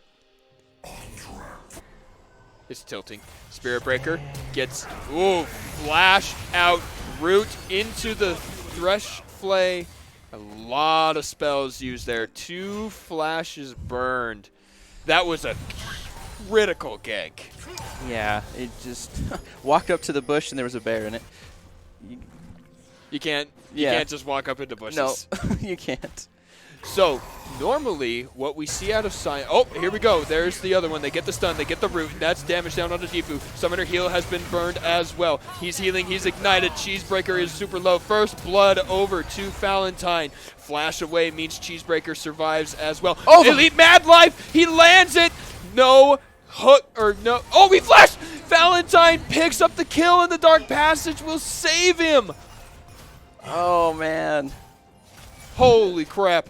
That's except this time he doesn't die when he gets the kill with the flash. Yeah, that's true. All right. And up on top side, they're trading once again. Salmon Pony lower on the mana, but able to get that back. Oh my gosh, but no, Kalista. This is probably the kill. There it is. He didn't even need to explode the shield. Beware people who fight Sion. If he hits you with that Roar of the Slayer, that reduces your armor. He might just win that fight. But the repeat gank was crazy. Just the distance that Cheesebreaker crossed with that Dark Passage was so great. Oh yeah, and you know after getting a flash in the bottom, or I mean they didn't blow all the summoners in the first one, but they got both the flashes. You can come back if they push out, and with the amount of CC they have, you can get a pretty easy kill as long as you can land it all. And that is what they do. But Garcrush do not have vision control on the bottom side. That is all keep your summoners. You can see just those 3 wards up along the river, pure red. Just now, there is a control ward dropped, putting just that corner in their favor, and the pings are down onto the dragon. I like that idea from Garcrush. I think that is the next place you go. Is there a ward over by the dragon? I'm trying to look on the map if that's a ward right by it. Okay, so they can spot it out, but I don't know if they'll even contest this one. No, they don't have the bot lane Crunky priority is here. In the area. Yeah, and I guess mid lane can roam faster, so Cheesebreaker might be in some trouble. They have to go. Oh, boy. That might be a kill. He doesn't have his flash. But the Dark Passage should be here. Do they throw it? No, Crunky just kills him instead. That was a really weird set of plays. Like, I don't get that at all. I think that was a huge mistake. Yeah, you probably should have called the bottom lane up because it was at least stuck in the mid there, but maybe they didn't want to lose that wave from the push that they would have done. But it's just, it feels bad to get that dragon so far down on health and then have the mid laner and the jungler just come over and take it from you like that and kill you. What is that? Tank TY for leash, bro? Yeah, thanks for the leash. Yeah, I think you are correct. All right, backs are completed for Keep Your Summoners on the bottom side. 3 kills to 1 here at 7 minutes, and gold within 400. Ooh, silence was just a little slow there from Salmon Pony. Yeah, ended up finishing the full charge on it instead of just ending it early with the silence. But that's still a pretty big CS lead Yeah. for Salmon Pony against Callista. And we can look into the bottom side and see that Valentine is up 15 as well. So it's pretty matched between the two. So no one's overly ahead in those terms. Ooh. Just I'm watching these loving two it. look like they're on a trampoline with each other. They're just bouncing up and down when they get the double knockouts. Yep. So I don't know if you know, but there is not a trampoline in the gaming center at GameTyrant. That is true. I've never seen one. Neither have I. Maybe they need one. Maybe. I love you, Samuel Gray. Hopefully he heard that, and I'm hoping he's screaming his love back for you. I hope so too. But back to the game. Let's focus a little bit. 8 minutes. Rift Herald has spawned, and neither team is really rushing over to go for that objective. And I like that. We've talked a few times about how it's not always worth it. Like, there are important parts of the game rotating or surrounding the Rift Herald, but to just throw everything at it seems like a waste. So instead, a great counter jungle here. You know that they don't know from the bottom half, and Cheesebreaker gets a nice blue buff steal. Yeah, and I'm assuming they know that the blue buff was taken the way they kind of collapsed over for the moment, or at least they had the idea of it, but maybe not. So Morgana's going to come down here and not have anything to clear at the moment, which, yeah, he just finds that out there. Yeah, I think the unfortunate thing is that Crunky doesn't have another option. Yeah. Like, he could go for the Scuttle Crab on the top side, but And that's didn't it. build a mana item either. Went with the rod first. Wow, that is bold, especially if your blue buff gets stolen. Yeah, already down to half mana about. I mean, you do get more regen in the jungle, but still, you're a caster. You need to be cast yourself. Okay, in they go. Ataris almost gets stunned. The Realm Warp is in. Do they knock him out? Salmon Pony is caught. He flashes away. Cheesebreaker goes and picks that one up. A 1-for-0 in the top side. So did Ataris' flash pretty much kill Salmon Pony? Like, it canceled his ult. If you'd have stayed there, they'd have both made it, right? Because there was no CC at that moment, I thought. I don't know. Yeah. I don't know. It was close for sure, but that is why Yeah. Salmon Pony didn't make it out, is because Ataris I thought it jumped was out like of the warp. right when he flashed. I thought was when the ult was like a split second from going off. Wait, you can ult without Rise in it. You can still go. True. So he must. Well, he flashed though, and if you do movement, like if you get knocked up. No, I don't think that's how that works. I'm Something not sure was then. weird. Something was Unless weird. there was a spectator bug in it. No, because it would take the drug out. Anyway, figure it out later. Yeah, well, check the tapes. Let us know. But we still have that CS deficit for Spirit Breaker. I wanted to say Cheesebreaker. Like, it's killing me. Cheesebreaker. Yeah, I know, man. The two of them have like the exact same name, Spirit or Cheese. Oh, that's great. We got the Cheese Spirit. Anyway, so they're pushing back here on the side of Garcrush. I wanted to see maybe a nice teleport right there on that ward from the rush, but I guess it's really not worth it, especially considering the ultimate from Scion is already down. They didn't have a whole lot to do for that play. We are having a collapse down to the bot lane right now. I think they've spotted it. Yeah. Or no, they haven't. They just sniffed it out because of everyone disappearing off the map. I think also the control ward. Oh, yeah. Oh, but here we go. Cheesebreaker is here. The knockup goes in. And do they have the space? In he flashes. In he knocks up. Valentine picks up the kill. He shuts down that turret. Teleport is here for Salmon Pony. He's going to get hit and rooted and knocked right back up. Do they have the damage to get the snare there from the death sentence? And Garcrush have a quick 2-0.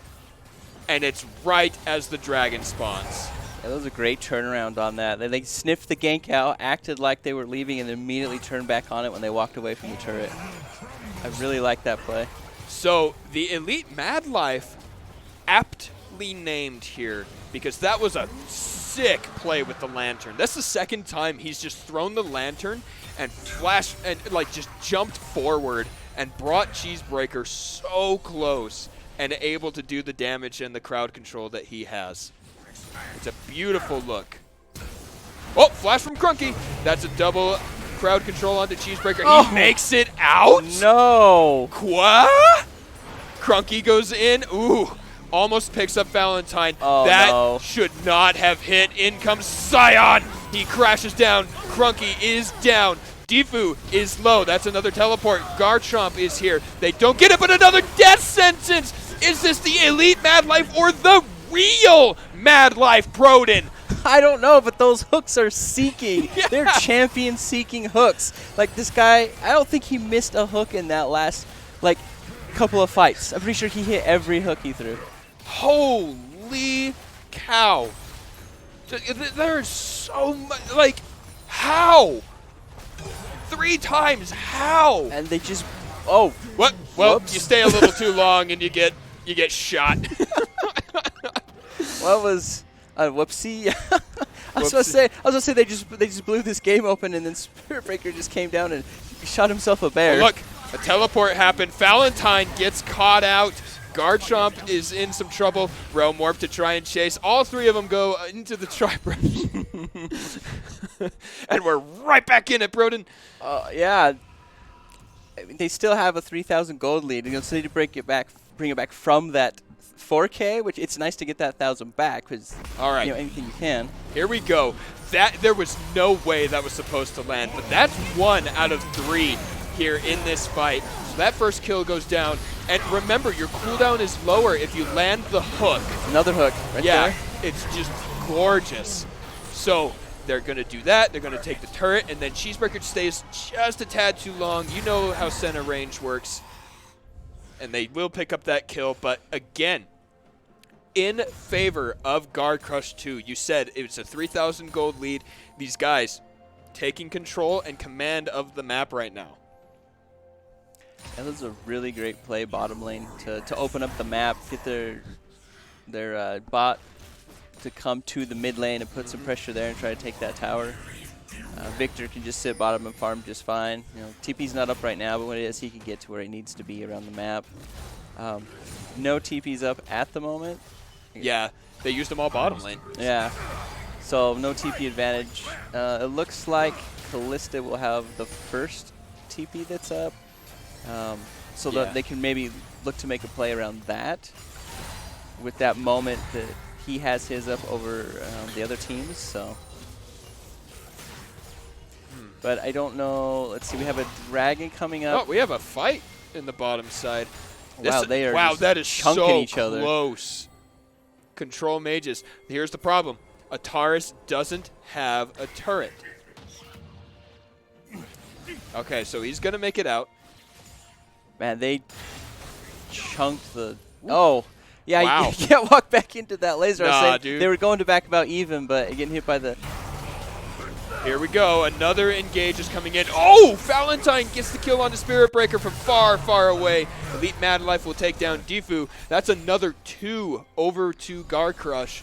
They're going to just farm this wave. Probably take the turret off of that. Yeah, Baron is going to be up in... What time? Okay, well, I'm sorry, I was 4 looking at the minutes. wrong one. That's Rift Herald coming back up. Aha! I was like, already? Okay. So they can probably rotate over, grab the Rift Herald for free, since nobody's going to be there to stop it, and use it to maybe take that top tower. Yeah, you've already broken the 2 outers, so do you indeed take the top to open up the map that way, or do you go for a second tier? Oh, you can. That's probably the safest one in top, and it would really open the map up even more, like that top side with the Baron would fully open up. I don't think it's terrible to use it on a second 2-tier tower. If you can get 2 strikes off of it, that would be the best case scenario. That is at true. this point. That is very but I mean, true. there's no rush to use it, so try to use it when you can get something. Yes, and you know they talk about in LCS, and it stands to reason that the only real rush with a Rift Herald is when you're using the first one, because you can get turret plates typically. Yeah. But now that we're 17 minutes in, there are no more plates, so killing the turret now versus killing the turret 10 minutes from now, or I guess that's a little long because the Herald expires, doesn't actually matter. Yeah, look, they're going to put pressure on the mid lane to try and get that tower. Nobody pushed out the mid lane before they went to the dragon, so they didn't have that priority. So they were just able to walk right up to that tower and start putting damage on it. I'm assuming they're going to lose that tower. Yeah, it's gone. And now you can use the Herald exactly. right there. You get your second charge, just like you were saying. And once those minions this are is gone there, too. Holy cow. It's going to they're charge gonna the get inhibitor. they're going to get their third the charge. At 17.5? No? Well, maybe No, they won't. they won't take it. And sometimes you don't want to because then you funnel all that gold and the super minions right into their hands. And that is a viable reason to not. Yeah, that was a really good use of the Herald right there. Yeah, I agree. And just think, they might have gone top lane. Oh, shh. Everybody, shh. Be careful.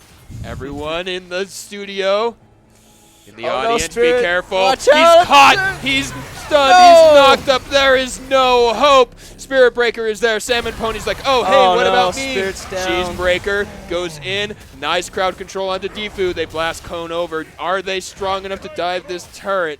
They don't care to. But 2 kills in the bushwhack from the blue team. That was weird. My brain shut down for about half a second there. Luckily, the Baron is not up, or that could have sealed the deal if Baron was up at that moment. Catastrophe. Watch look at the this. setup. Another hug. It just doesn't even get to react. Just instantly dead.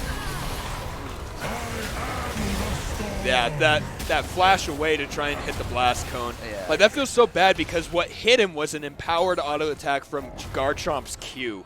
Like any other auto attack, and he actually lives and makes it out. That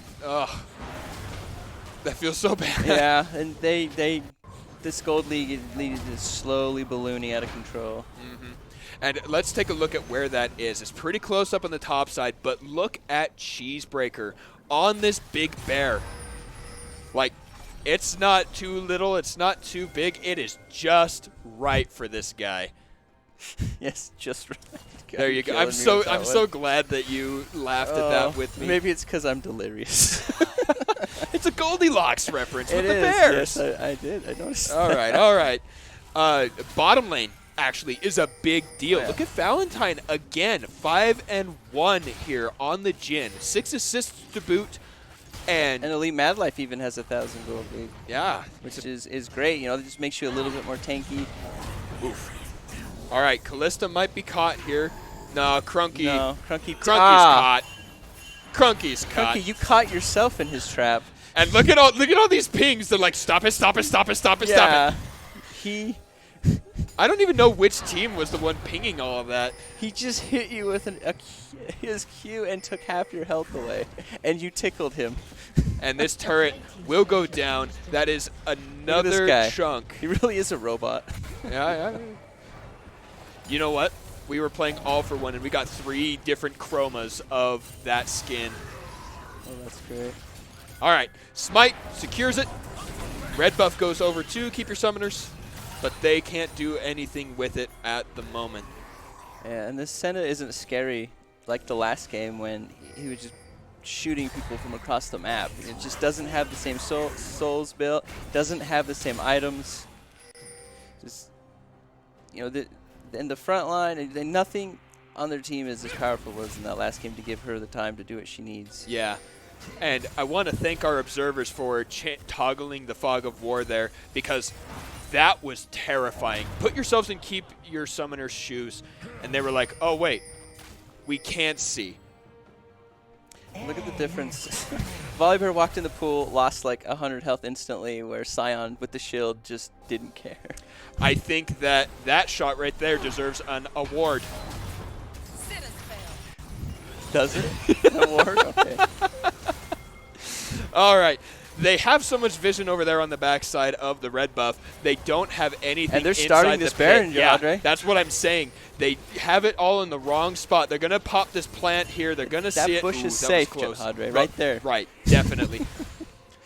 They have to be careful. Garcrush need to watch out, because if Salmon Pony can make it in as well, that means they have an extra 1,000 or so damage to just steal that Baron. And Flash is available for both him and Crunky. So, posturing, damage, Fog. Let's keep an eye on both of these teams here. They have a lot of damage. quick finger. Oh, I like that gravity field. They go into the blast cone, and it is taken by Braum! Defu gets it! The team fight is now also going to keep your summoners. Jin has a bunch of damage, but it's not enough to get the kills. Taurus goes in on him. Cheesebreaker is still alive. Garcrush doing what he can. Kalista actually diffuses the situation up in the pit, going after Defu. He's going to get low, but Ataris is full hit points, meaning that he will win that fight. Holy cow! Did you see Ataris just body 3 people yes, out in the river? I did see that. It was amazing. Baron stolen by Braum, by Defu, the man with the door, opens it up for his team to come back. Watch this blast cone play. Walk us through it, Proden.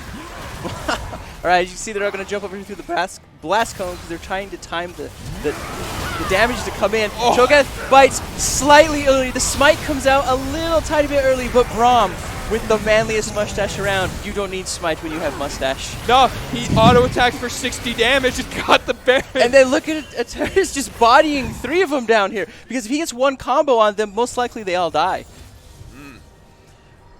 I was watching the numbers for that one to see when it went down. down. It was like 2 or 3 health. It was 60. Was it 60? It was 60. I thought I saw 3. But you don't need smite with mustache. No, you don't. And the heart might be the strongest muscle, but you know, a good right hook doesn't hurt. We found Baron's weakness, right hooks. All right, Proden, we're back into this game. It's still about a 5,000 gold lead, and keep your summoners also with that Baron play managed to pick themselves up their Soul Point Dragon. Look at that. They're up to 3 now, meaning that Garcrush have to contest the next one for sure. Yeah, and if they can get that, that could actually, with the deficit, allow them to take these team fights with a little more confidence because you're constantly healing with the damage you're doing.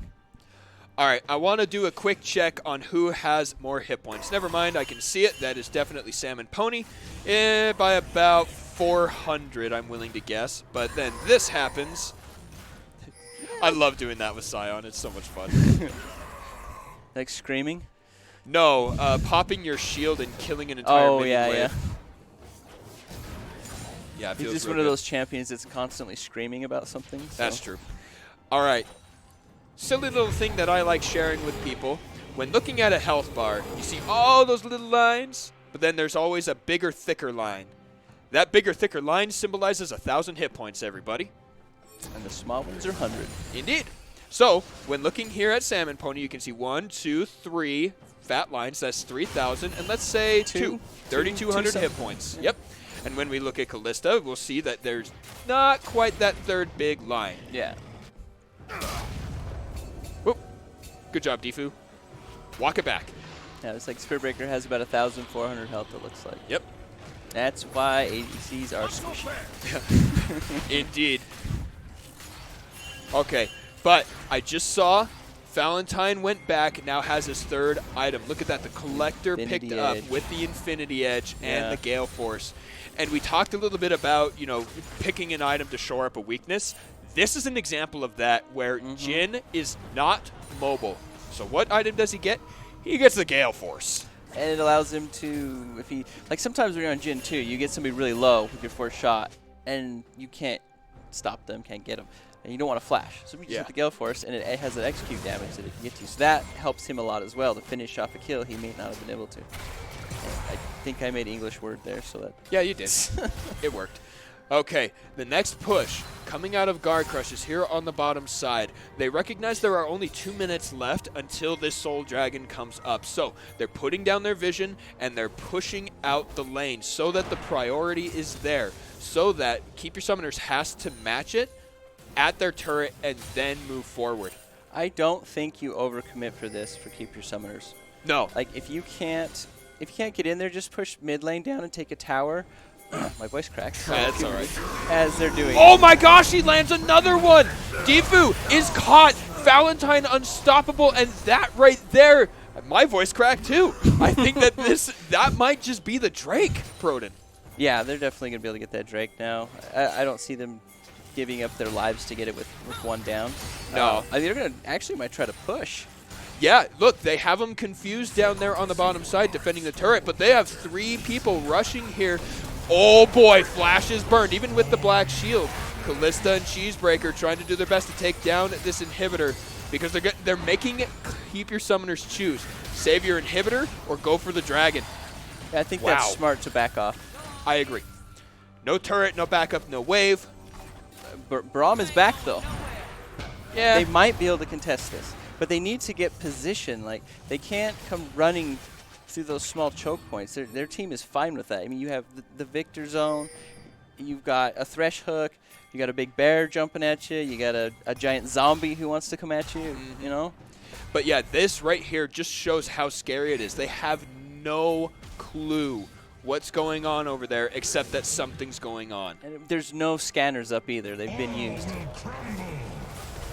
Oh, do they catch anybody here? They caught Valentine with the knock-up. It's not quite enough, and now the fight will come here. But where's Scion? Callista on the backside, maybe looking for a flank, doesn't do it. We have another hook on the Salmon Pony. They break through the black shield, and they burst down the tank. Callista finally picks it up. In goes Cheesebreaker. The damage is down onto Deepu. Crunky goes in, wants to get the ultimate. Everyone is out of range now. He is caught and killed. And there's only one left. Flash forward onto Ataris, and that's a triple kill for the Victor. They're teleporting in. Proden, they don't even care about the dragon. They're just going to go for the inhibitor and the win. Yeah. 20 seconds. The wave's there. The wave's there. Scion can tank it and keep them alive if everyone can get up there. 15 seconds on Braum. Nobody's going to care if he's up. No one cares if Salmon Pony is up either. They're going to finish this. Scion's going to tank it, keep the wave alive, and they're going to end the game. And what does that mean, Jahadre? That is the end of the series, and that means that Garcrush 2 are the champions of the GameTyrant Esports Winter Series 2021 here on April 17th, 2021. What an exciting series. Yeah, it really was. I wasn't sure what we were going to get. I wasn't sure if we were going to get, like, help me with words. Sweep? But it's with the back reverse sweep. A reverse sweep. You can tell my brain is gone. I didn't sleep last night. No. But, yeah, you're right. Like, the other thing to remember is the first 15 minutes of all 4 of those games were so tight. Within 2,000 gold the entire time. It was just incredible macro and decision-making that ended up just two steps that way, and it would have been completely different. And the hooks that he was finding this game, like, I don't know how many picks they got later on at the end. I mean, not even just the ones in lane, but later on where they were getting hooks on priority targets, and then they would engage. Like, of course, they hook Cho'Gath. Nobody engages on that. That's not what you want to do, right? I mean, once Cho'Gath's in the middle of your team, of course, go right at it. But you don't want to hook him. You want to wait and get that priority hook. Mm-hmm. So, well, it was a wonderful series, and I think it was better than what we were expecting because.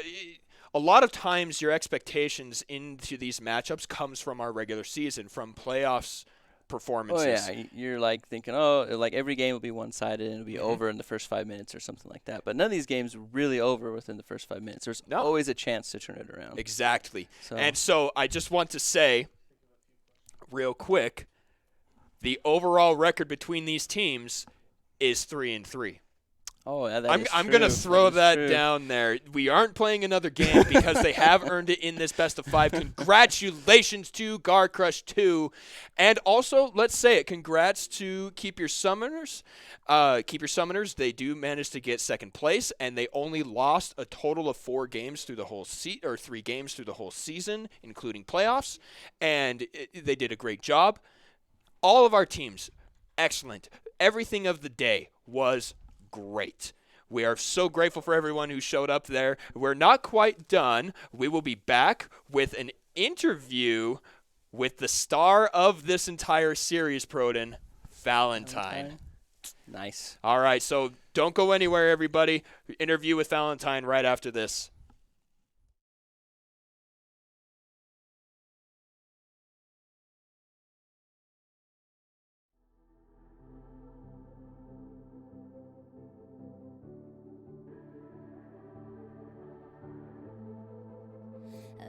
Legends never die when the world is calling you.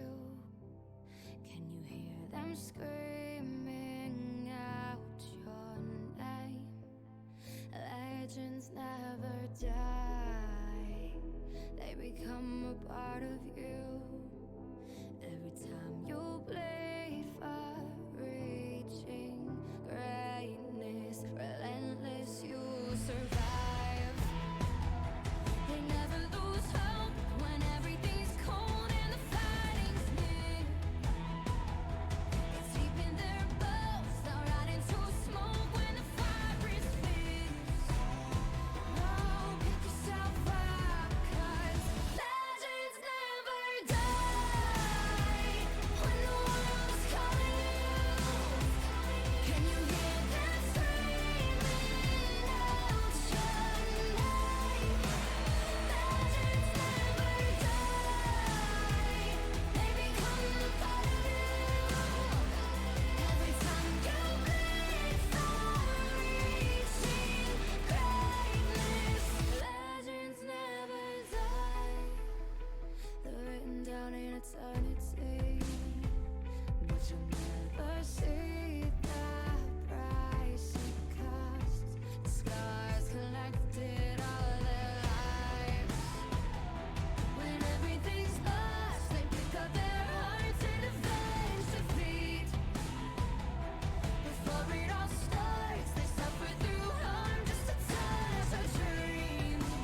Welcome back, guys. Hope you enjoyed the break. And I'm now joined at the table with the MVP of our finals, Mr. Dylan Falentine.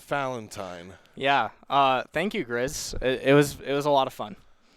So, I mean, anybody who watched the series knows that, you had a rocky point there in the middle a little bit, but for the most part, you seem to be the person leading your team and just having tons of pop-off plays. So I've got a couple questions for you. Of course. And we're just going to jump right into it. So, first and foremost, the first 2 games seem to just be picture perfect. Mm-hmm. Now, is this throughout the entire season? I'm guessing that this was something that your team kind of set up where they tend to put a lot of emphasis in the bot lane. We see a lot of teleports from top lane. We see a lot of repeat ganks from your jungler.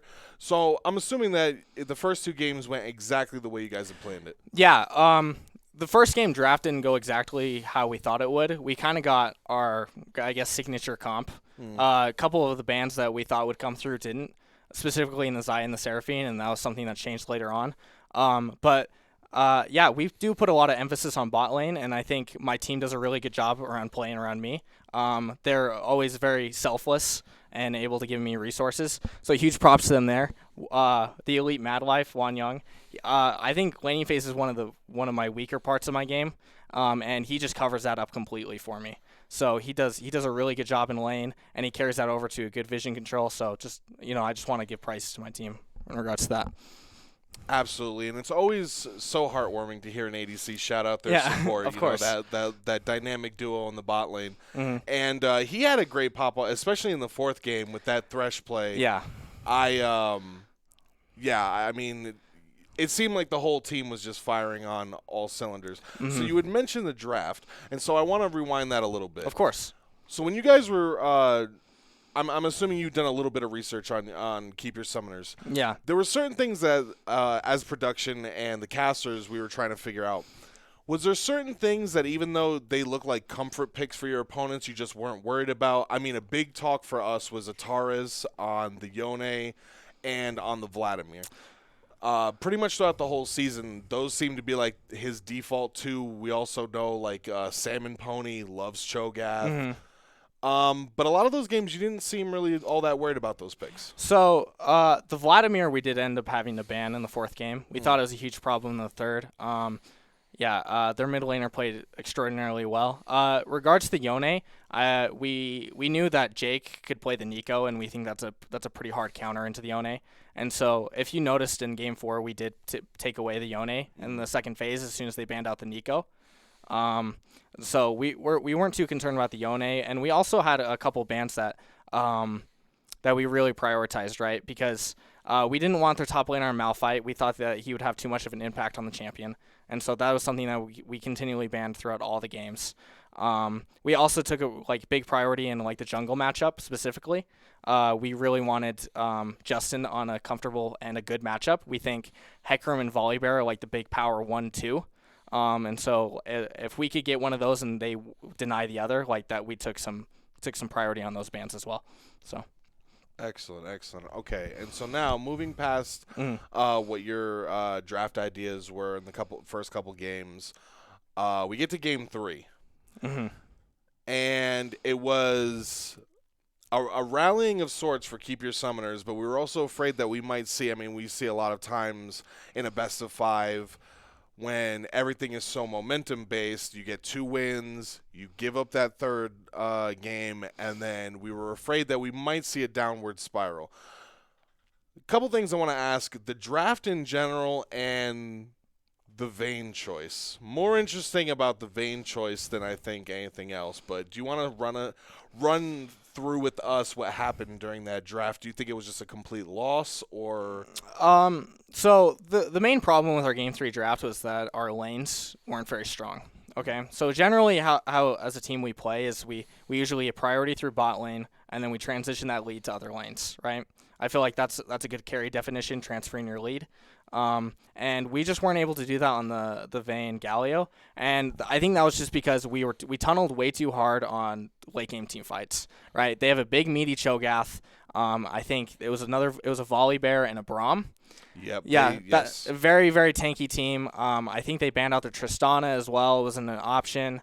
Something that I probably would have defaulted to. And at that point, it's either the Jinx or the Vayne for me. And I thought just the single target damage for that really beefy Cho'Gath would really come through. Unfortunately, the Senna was just too strong in lane, and I wasn't able to farm, and I think that put us really far behind. So.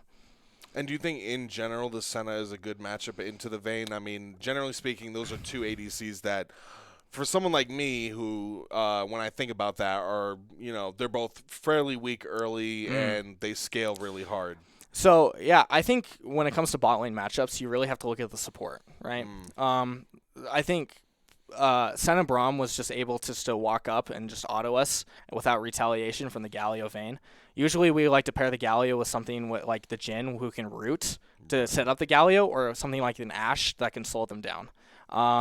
This is something that we didn't really it was a mistake from us to pick the Galio and the Vayne together, and so the Braum and Senna were just able to roll over the lane just because of the support matchup. Right, and so in that scenario for the viewers, would you have rather chosen a different support for the Vayne or a different ADC for the Galio? I think the different support for the Vayne was probably better. If we had Wan Young on something like the Thresh, which is the elite Mad Life, I think the lane phase would have gone much better because we would have been able to poke the center in return. I think the Vayne and the Jhin do very kind of similar things in lane in that respect. Just because the Senna walks up, autos me, the Thresh and the Jhin auto her back, it's a good trade for us, right? But it was just a mistake from us to pair those two together. So. Right, absolutely. And so now going into the final game, Game 4, we saw again the Jhin.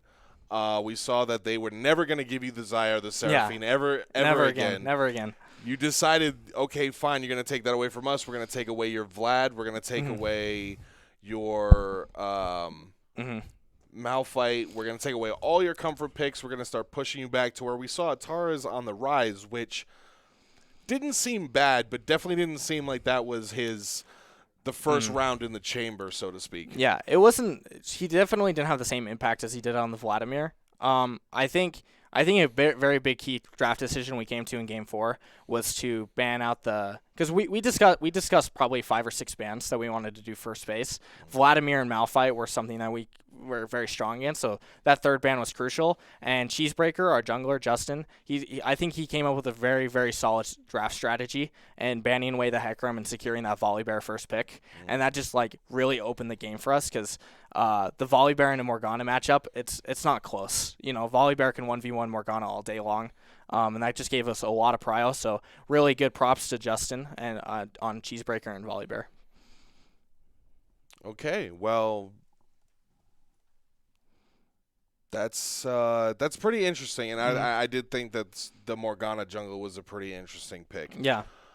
And so at this point now, how do you feel about being named MVP of the finals and winning it all? I mean, it means a lot. It means a lot. The team, we've all put in so much work over these last 2 semesters at school. We practice 3 times a week. I guess we have one main practice now, and we swap between two different leagues on other days, and we put forward a tremendous amount of effort. I've been grinding solo queue nonstop to make sure that I don't let my team down in those crucial moments, so that I can flash that Yone ulti and topside river and instead not die. And so it means a lot to me. So yeah. Excellent. Well, so sitting there riding high from your victory, is there anybody you'd like to shout out? A girlfriend, your mom, anybody who you think really holds you down in life? And yeah. So my parents came for the first couple games. They're the only parents there, so shout out to them. They were really cool. They had to leave after game 2, so they didn't get to see that devastating loss. We'll just say it was a 3-0 to them. Yeah. So shout out mom and dad. Of course, shout out to my teammates. I know some of my friends at home are watching. I know Ryan has been watching it very closely. Sonny as well. And I know I'm kind of dating this girl right now named Maddie. So shout out to Maddie if you're watching. And yeah, that's it. All right. So with that, we conclude GameTyrant's 2021 Winter Series. We thank you all for joining us, from the production team to the casters. We love all of you from the bottom of our hearts, and we hope to see you next year. Yep.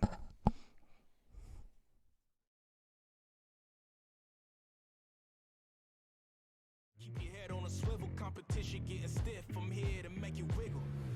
You know me, surround your whole town, make you yell siege. All-star, homie, this the king's speech. You can lock it down, we gon' still preach. Boy, preach. Who's next in line? Can you make that climb? Now is the time, get out of your mind. Raise up the lights, we all here tonight, so let's do it right. Yo, we came here to fight. Who's next in line? Can you make that climb? Now is the time, this world is mine. Raise up the lights, we all here tonight, so let's do it right. Yo, we came here to fight. Boy, you already know I'm the real wonder. Boy, I bring the storm, you gonna feel